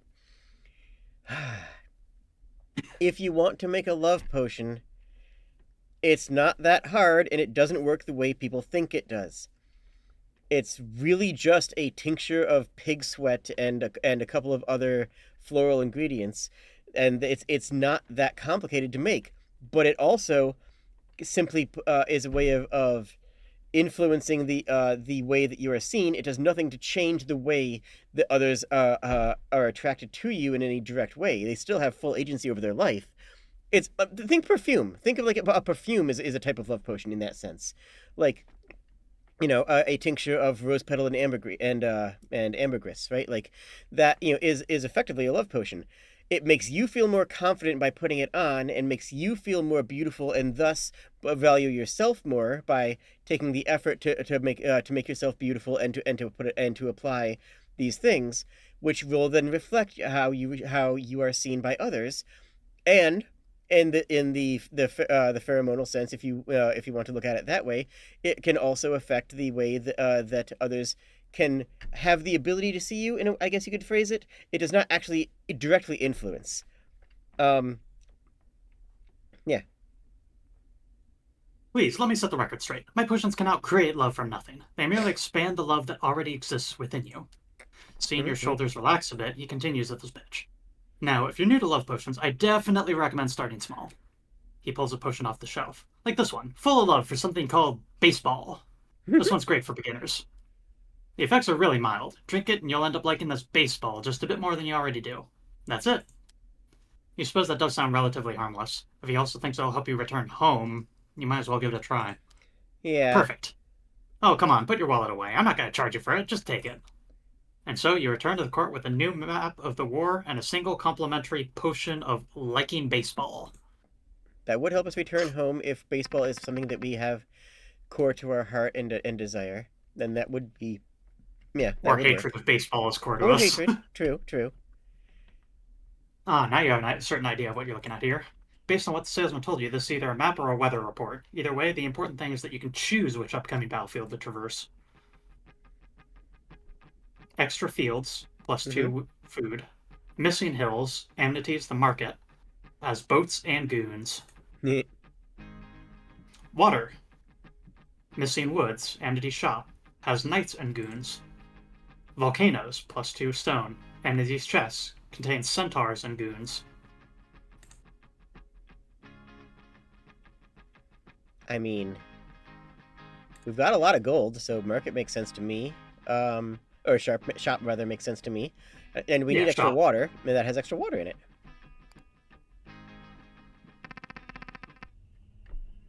Awawa to you too, Dusky Umbreon. Robin has notes on how enemy knights behave in battle. My notes don't usually comment on minor enemy units, but a quick footnote here, okay? Knights are defensive units. They won't attack the court directly, no matter their number. That said, they will attack our units, workers and soldiers alike, whenever they draw near. As such, they pose less of a threat than other types, but that doesn't mean they're not annoying. You thank Robin for this information. Another sign, another potential cultural misunderstanding. Incredible! A sign that predates written language and is comprised entirely of a single hieroglyph. I must say, it's remarkable in condition for something so old, but what could it mean? Given the symbol, the scales tilting in the favor of one individual, it's clear this sign marks the presence of social inequality in the vicinity. Now, hold on. I don't actually entirely agree with that. See, the line there is tilted, showing one person having an advantage, but it is still a scale. It is still a representation of Libra and balance, and while there is currently one that is higher, there is still the social mobility and flexibility for one to gain station. If a person was above the bar and another person was below it, that would be social immobility, the hierarchy. But as it stands right now, I would apply. That makes more sense to me as beware of inequalities rather than a complete social unbalance. That it's not hierarchical yet. Very good. It's a scale. It's a scale. It can tilt back and forth. You're right. It's a butcher scale. Is that so? How kind of this ancient civilization to offer a warning so that we might avoid it. Avoid it? The court is literally a monarchy. Yes, well, the sign is there for a reason, wouldn't you say? Kind of. Okay, okay, fine. Shut up.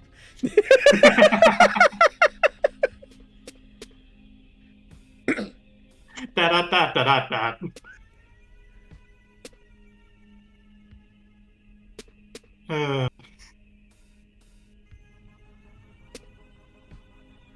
Love this stupid game.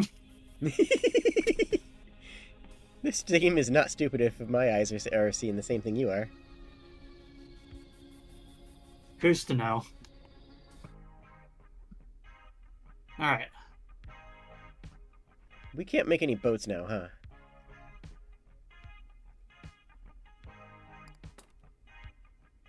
Ooh. Tonic. Local broadcast. Absorb surrounding water to recover health. We got it full in health. Green Hills. Global broadcast. Hills reveal their true nature as forests. Ooh. All hills become forest. Shield. Defensive rock. Takes damage in place of your court. Orchard. Passive. Working tradition. Get food whenever you gather wood. That seems Trade nice. water at market prices.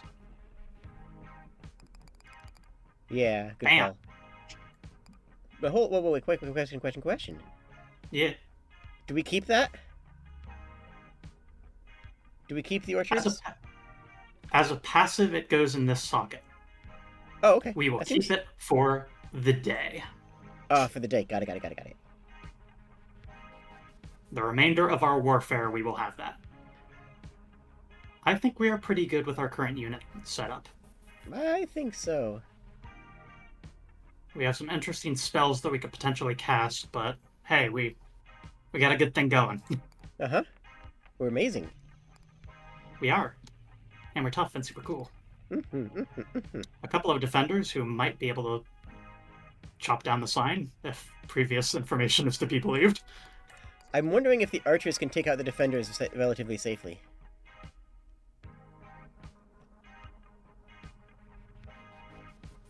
I'm a little worried about them attracting their attention and like dragging them forward enough that they start attacking farmers and stuff, but I don't know.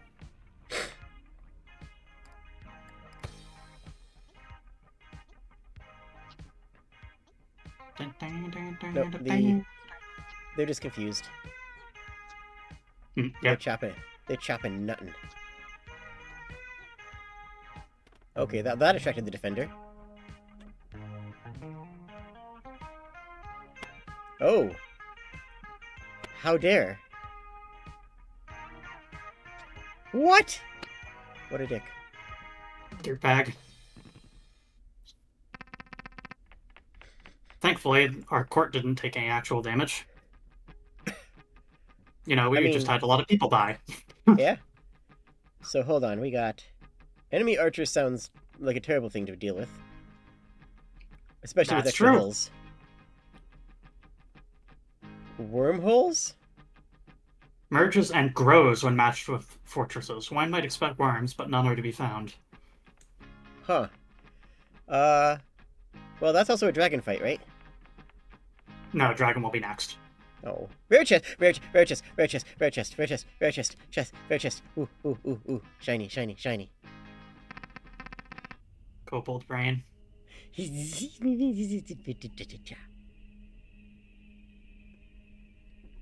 Cute.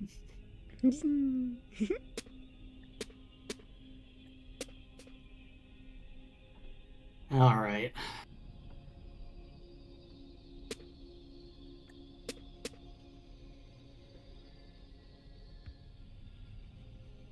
Decent position right now.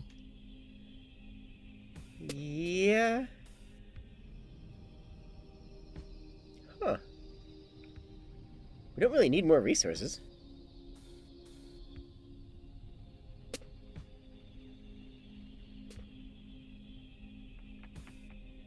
Yep, and we got one chest out of this, so... I like that one. I like that move. And then get ourselves right next to this enemy fort. If that doesn't get the catapult to line. Cool. Nope. We chill. Oh-ho! Angler. Working ferry. Using ancient magic transforms water into food? Ooh. What a bizarre ability. It could replace our farmers with it. It costs... What does it cost? Wood to put out? Yep. Oh, huh. Interesting idea. Yeah, let's do it.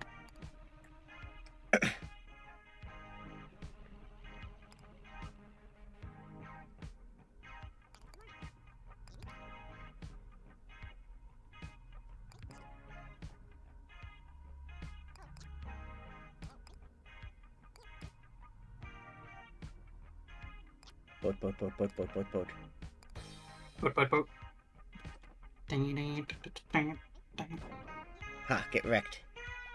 Donked!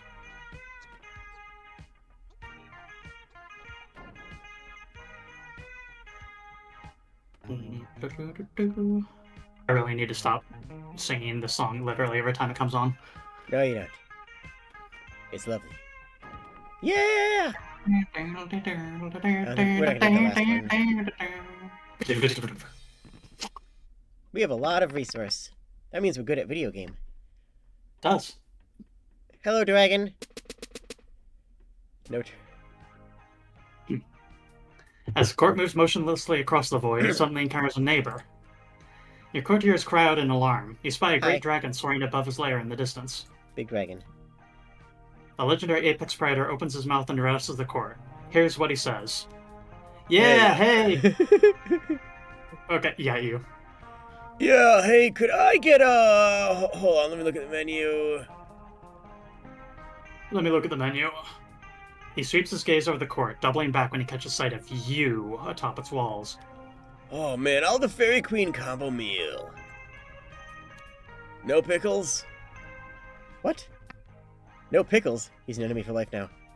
Yep. Kill, kill, kill, kill. Well, we have a ridiculous amount of resource, so I figure rare chest is the only thing we really care about right now, right? Common chest. Or rare chest on this one, yeah.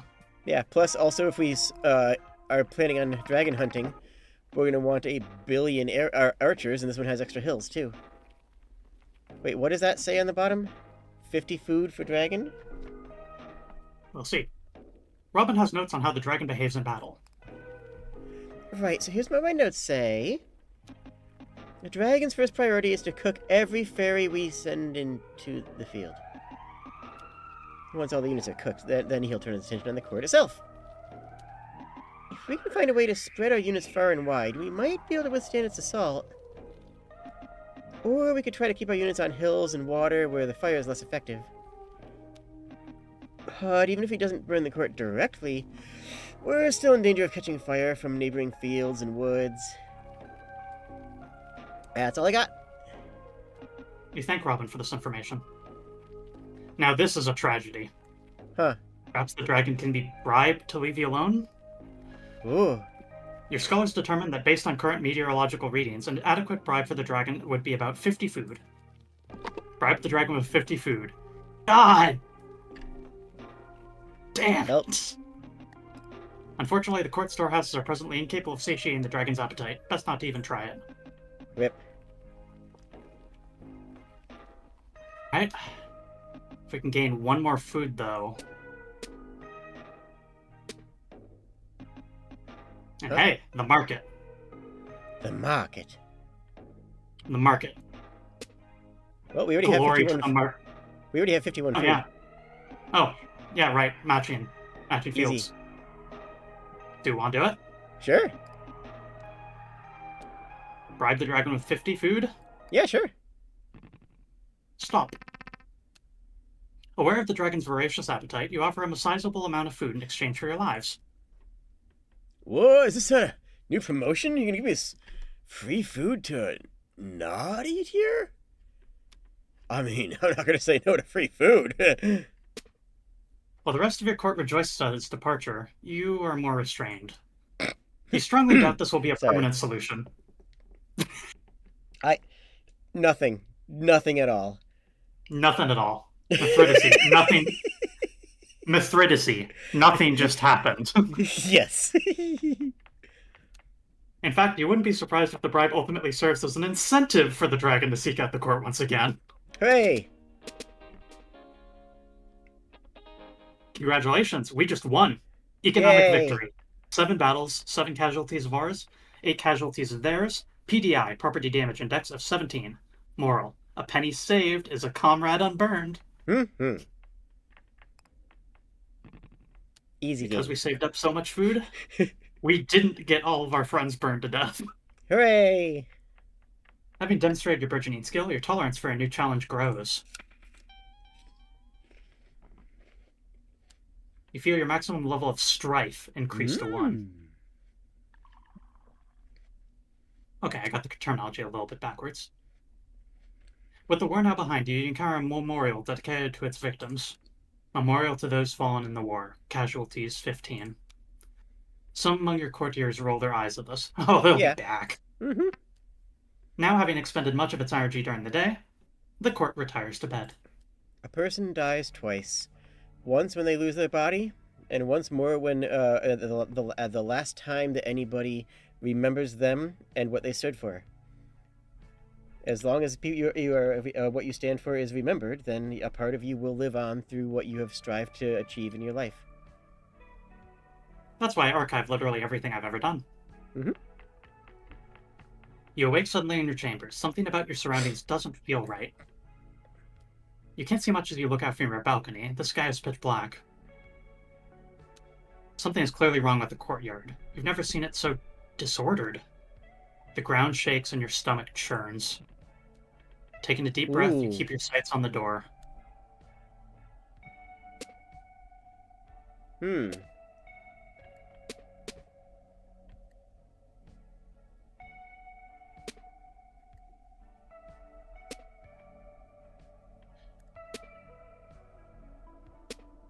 It'll work eventually.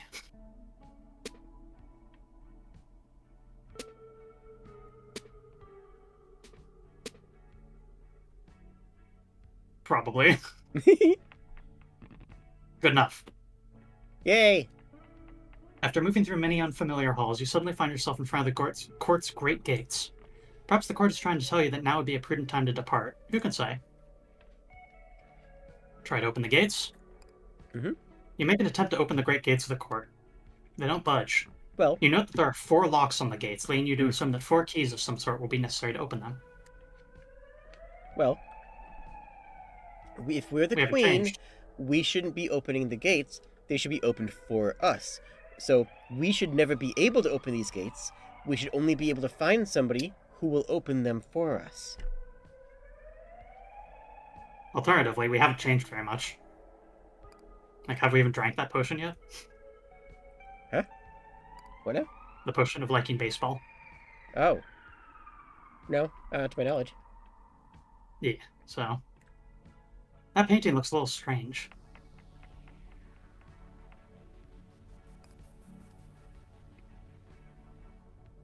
Home team, 1. Guest, 2. Inning, 9. Ball 2. Strike 1. 2 outs. Seems to be a scoreboard of some sort. Perhaps you can assume that home refers to the court. Mm-hmm. Shrug. The halls seem to stretch out forever in this direction. Labyrinth entrance. Ooh. Have you been here before? I like a good labyrinth. Labyrinth. Which direction should you go? The Down? ladder? Back where you came from?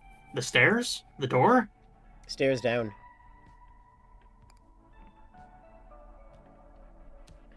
You end up getting lost. What? There's a note taped to the door, which now appears to be locked. It reads, "Because they wasted Her Majesty's time, these labyrinthine hallways are being reprimanded. Understood. They are currently in a timeout and will not be available again until tomorrow. Management." Alas.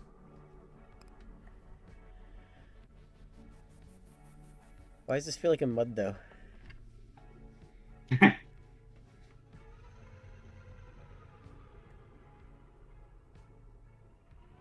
Toward Dating the east myself. wing. Dating myself with that comment, but... Dragon Enter the room statue? marked with a dragon statue? Absolutely. The Fountain of Youth. What should you do here? Have a drink at the bar? Yeah. Please. You find yourself in a sleepy pub. A sign near the door identifies it as the Fountain of Youth. You're not sure why you've never encountered this place before. It wasn't time. Statue. Who put the statue of the dragon here? Shelf. Fill with a selection of potions and spirits.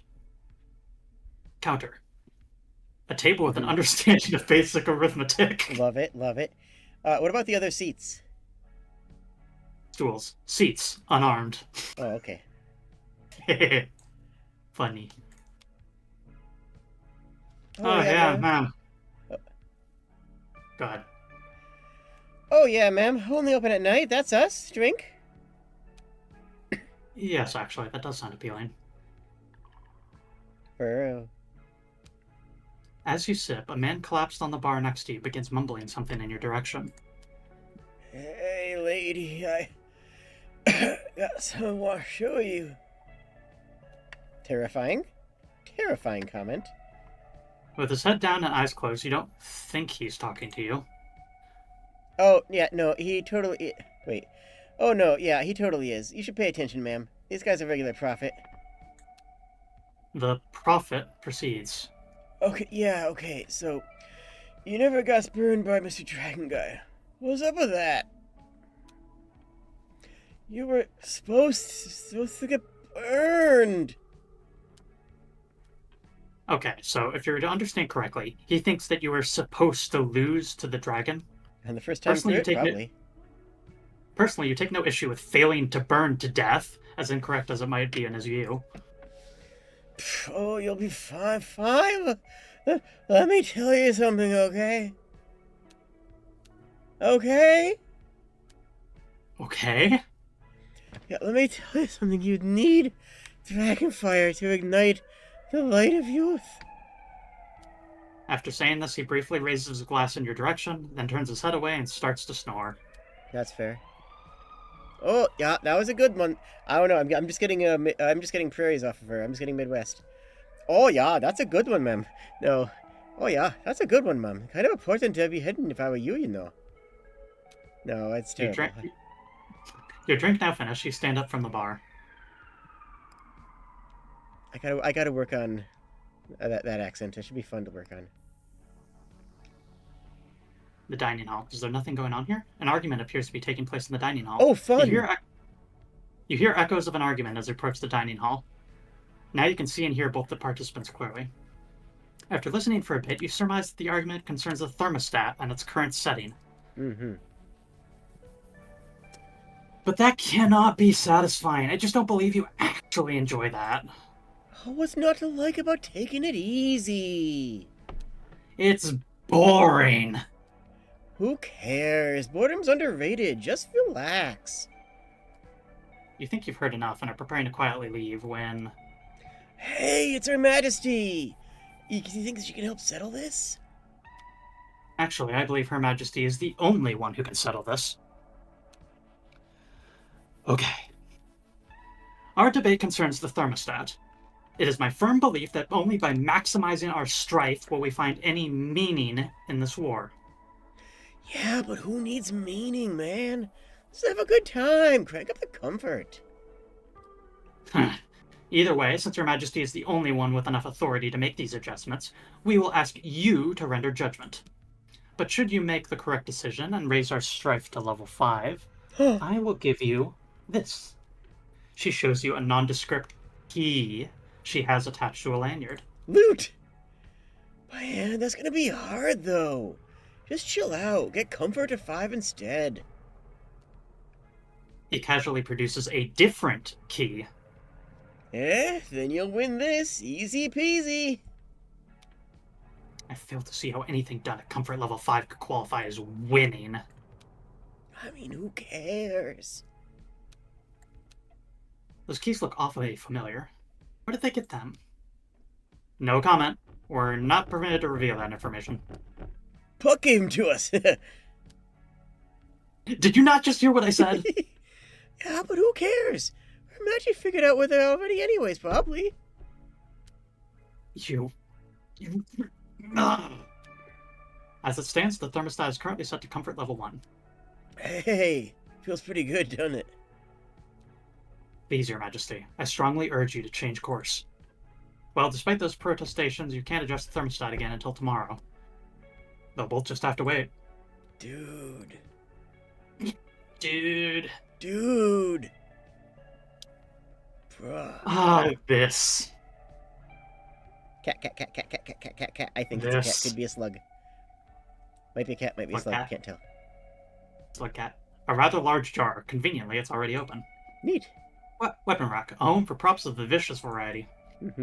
Tool rack for sheltering implements, instruments, and contraptions. A cat is over there. As you approach, the cat immediately begins making demands of you. Great Queen, how fortuitous! My campaign to subdue this province in your name has reached a stalemate. The locals have transformed the terrain itself into a weapon. Look, the sheer cliff vexes my powerful and weighty frame. Okay, so it kind of seems like he's probably trying to climb up on one of the high shelves here and is running into trouble. Meow. Yes, and so I seek your aid. But, alas, your royal height is also insufficient for this purpose. Meow. Surely such an obstacle cannot surpass the resources at your disposal. Yeah, you suppose you could pile up some of the junk in here to help him out. It's not like the court is going to use any of it right now. I just realized how many sound bites of myself meowing I'm just putting out onto the internet right now. I just kind of processed that.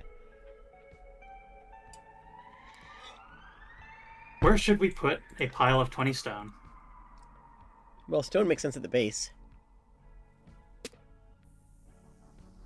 Stack some water on the pile? On top of the fountain. Stack some wood on the pile? Yeah, wood grows out of water. So, there? Yeah. Okay. And we've got 2 more stacks worth of stone we could do. Where should we put it? Both on the right side. We can have a cliff face there. Oh, Jade. Yes? You are about to do something that I never tried because I saw where they were going with this. Jade, I don't know what's going to happen next, but also I know exactly what's going to happen next.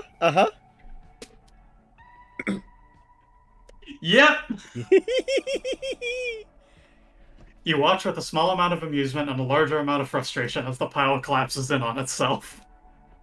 Meow! Wait, good queen! Your last save precedes this comical blunder. If you couldn't reload right now, you can reverse your mistake. And by quit and reload, he means you can select quit to menu from the pause menu and reload your save. Absolutely not. Yeah, F that. What? Anyways, I saw that joke coming a mile away. Oh, yeah. I dodged it. Oh, no, I jumped on that landmine like it was my duty. Oh, yeah. Enter your office. You move to enter your office and are surprised to discover that the door is locked. Or maybe it's just stuck. Someone seems to... Door's stuck! Someone seems to have wedged a bunch of pamphlets in the gap between the door and frame.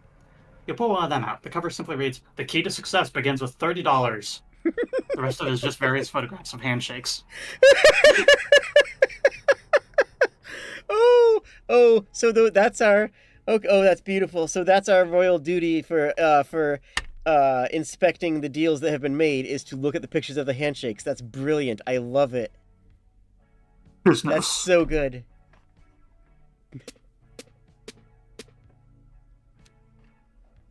Okay, well, it looks like you're not getting this door open right now. That's fine.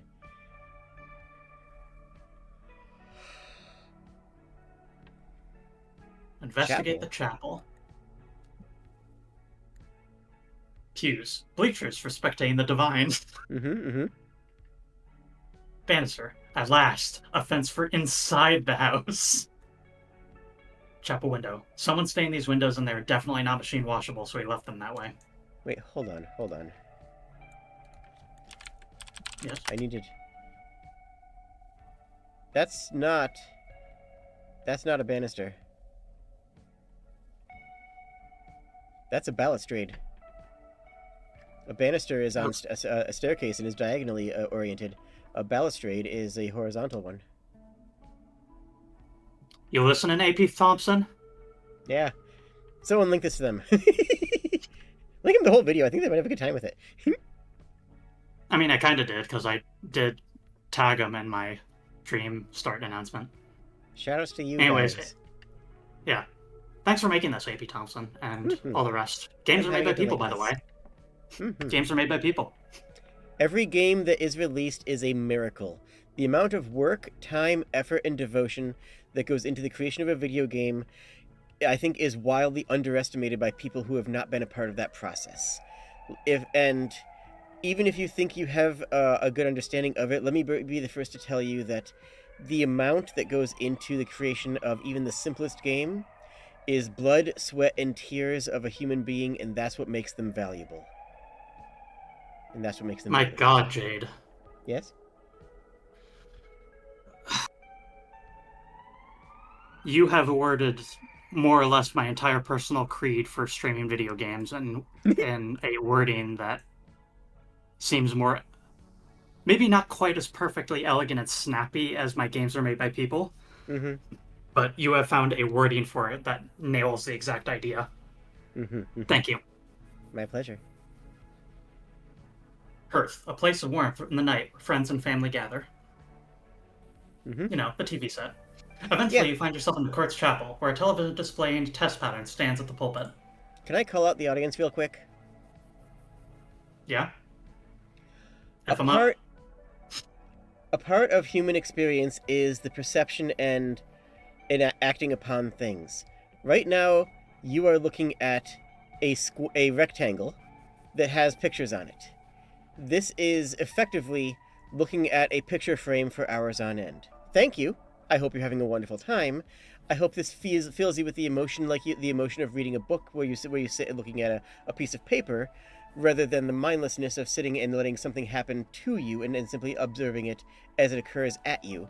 But if it is the latter, if it is something that is passive for you, then I would encourage you to engage with it more actively by liking the video and subscribing. Okay, I'm sorry. I had to.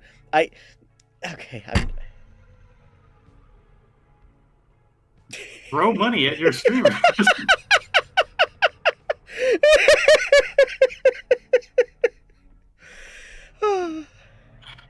Jade, I hope you know that you've just you've caused something. Oh no! Not on YouTube. there's a solitary figure standing in front of the TV. I am bound by Mithridacy to not say any more until something may or may not.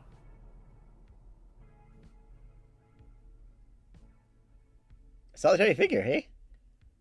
FSA Blackheart cheers 100 bits. Thank you. There goes the prop. BTA Lady Havoc cheers 10,000 bits. Oh, Thank wow. you. Thank you. Phenomenal. Please help me. There's a solitary figure standing in front of the TV. You can't see him clearly from this distance, but you know it immediately to be the man named Puck. The floor feels unstable. Should you approach Puck and find out what's happening? The proper response here would be to wait at the door and relax until Puck comes to you, as he would inevitably have to.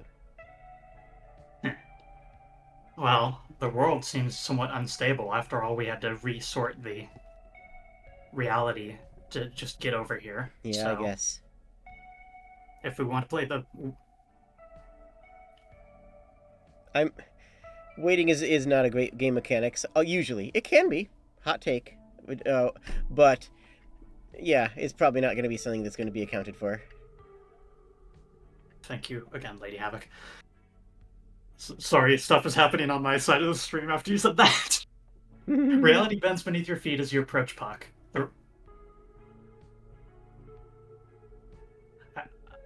I just need to talk over the notifications. Reality bends beneath your feet as you approach Puck. The room threatens to redefine its boundaries. You are earlier than expected, my queen, and yet somehow still too late. He's a little flush. Blackheart says, Jade, you did this. Hooray! He mutters caused people to throw money at me. He mutters something under his breath, then gives you his full attention. Well then, you had questions for me, did you not?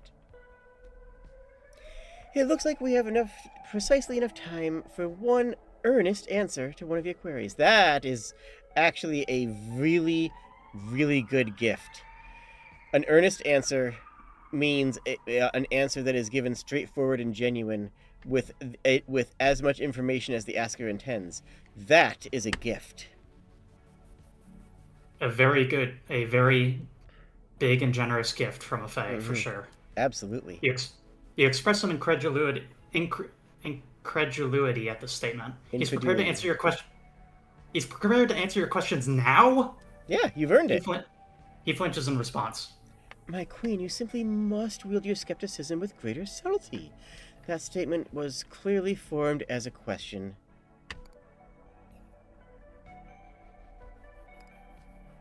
A question which I'm afraid I must now answer earnestly. So yes, in this time and place, I am both willing and able to give you satisfying responses without resorting to deflection or trickery. With the one restriction being that, as I have said, we only have time for one such response. A response which I have just provided an answer to the question of whether I am now prepared to provide you such responses. He sighs. Which means that our time's now up. I pray I will never see you here again. And then it all falls apart. We deserve that. Owned. With time and repetition comes comfort. You feel your maximum level of comfort increase to 2. So we can't hit 5 yet anyways. Well, if we manage to get there again, maybe next time we'll be smart enough to not ask questions willy-nilly like that. Yeah. Which is to say, next time we get there, we will have a big list of potential questions to ask that is also context dependent. Which is to say, next time, right? Is this the time marker? No. I don't know. How long have we been? Is it 2 hours? Probably about now. Okay. Yeah. We're going to wake up and maybe have brekkie and then move on from there. And you awake in your chambers as if nothing was ever amiss. Because it's not. You're exactly where you're supposed to be. You think you can safely conclude that escaping the court will require more of you than a simple victory. You suppose that this comes as no surprise, given everything that the potion salesman told you about needing to make an exit to return home. Well, at least you've learned that if you make it to victory, Puck will answer one of your questions. Well, so very yeah. To make an exit from here, we have to change ourselves into somebody who would make an exit from here. because I don't think we are right now. That's my current read. Our character is irritated, but Mm-hmm. there's some level of entertainment to be found, isn't there? Irritated but adapting. Yeah. And besides, with repetition comes comfort, so we are gradually acclimating to this place Mm-hmm. to some degree. And let's be So, honest here, irritation is not the same. Discomfort is not always bad. There is mhm. discomfort to be felt in learning a new skill, and the best way to learn a new skill is to repeatedly fail at it. Now, we've been just winning here because we're amazing, Yep, obviously, but the we're tough and discomfort super and cool. discomfort and irritation are not inherently bad things. To feel discomfort is natural. To fear it is a problem. Is a problem that one must overcome. To feel irritation is simply to feel yourself not yet adapted to a surrounding. Irritation goes away as comfort and adaptation comes in. These things are Thank you, not Havoc. things that would turn you away. We're not feeling disgust and fear, which are the things that might actually turn us away from the court. So we seem to be becoming somebody who deserves to be queen. Phew. So, a very slow way of going about this might be to continue winning until you've gathered enough information to see yourself out the door. You Mm-hmm. rub your temples, thinking about how long that's going to take. Then you get up to face the day. Mm-hmm. So, yeah, let's just take a little bit of a look around and then Mm-hmm. we'll call it. How do you interpret this one? Fantasy of revenge. The subject is smashing his guitar, mostly likely out of a seething hatred for rock and roll. That, yeah. I think you misunderstand. I've heard it said that the smashing represents his fervent passion for rock and roll. Well, it's an overwhelming of emotion. It is an overwhelming of emotion that overrides the love of the instrument. It is a half-light desire to act, a motion of I have to engage with something in a physical manner. Despite breaking the guitar, you are overcome to the point where you must physically yeah, do that. It can be both. It can be a hatred and a love. But how could it be that? With his guitar smashed, surely he will find it difficult to proceed in the day-to-day proceedings of rock and rolling. You interject to suggest that the subject likely has another guitar at the ready, and that the smashing might represent both his passion and his wealth of guitars. Her Majesty's theory is compelling, but the evidence is circumstantial, though. Kippers in my chat suggests an alternate theory, which is cuteness aggression. Yeah. After all, this theoretical secondary guitar is not featured in the painting. How can we be sure that it exists simply by implication? Perhaps the artist painted it somewhere in that native space I've heard so much about. I suppose we'll need to keep an eye out for it, then. There's Puck. You spy the man Puck just down the hall. Puck, good fellow. He does not appear to have noticed you yet. You're certain that if he had, he would already be making a hasty exit from your presence. Now might be a good time to follow him, but observe for yourself what duties your steward is performing in lieu of offering you guidance. He is offering us guidance.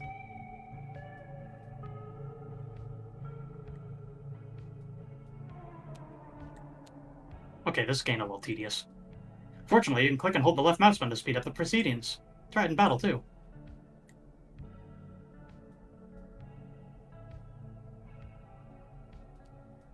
Now here's a part of the court you had not yet discovered. A vast library extends before you. Give me library. Wait! You suddenly realize with some annoyance that, while you were gaping at the scenery, Puck managed to slip out of your sight. He slipped behind a bookcase, did he not? Maybe you can figure out how. You inspect the bookcase you think Puck slipped behind. It doesn't budge when you attempt to move it. It's a book, not the bookcase. You're missing you're literally missing the forest for the trees. You try removing a random selection No. of books from the shelves, but that also has no effect. This is likely a waste of time. You're not even sure that this is the correct shelf. It's the story that he got sucked into, not the bookshelf itself. My goodness. Get some brekkie. As a result of eating breakfast, you gain a small bonus. 10 water. Alright. Tomorrow, or not tomorrow, next session, we shall drink a potion of liking baseball. Let's see what the weather is. The weather is Leviathan. A beast said to exist in dimensions beyond our own. Oh, so okay. Well, the exact extent of what you're supposed to be doing remains unclear. There's a growing list of things you think you should try to do. Recently, you've organized this list and placed it next to the ever-changing map for convenience. Why is there mayonnaise on the map?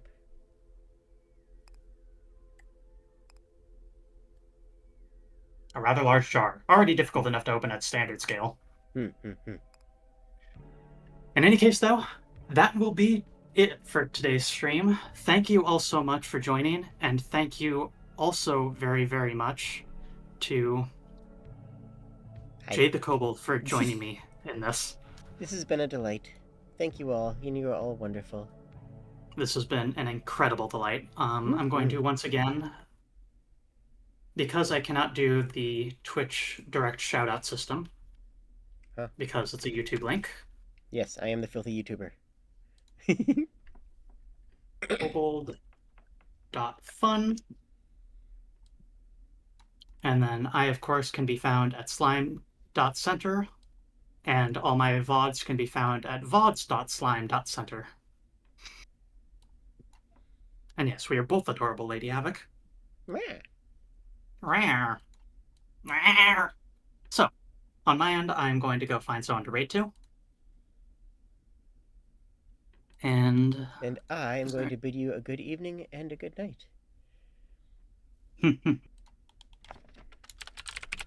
see here. Who do I want to... Cheers, friends. Hexy is currently playing RZ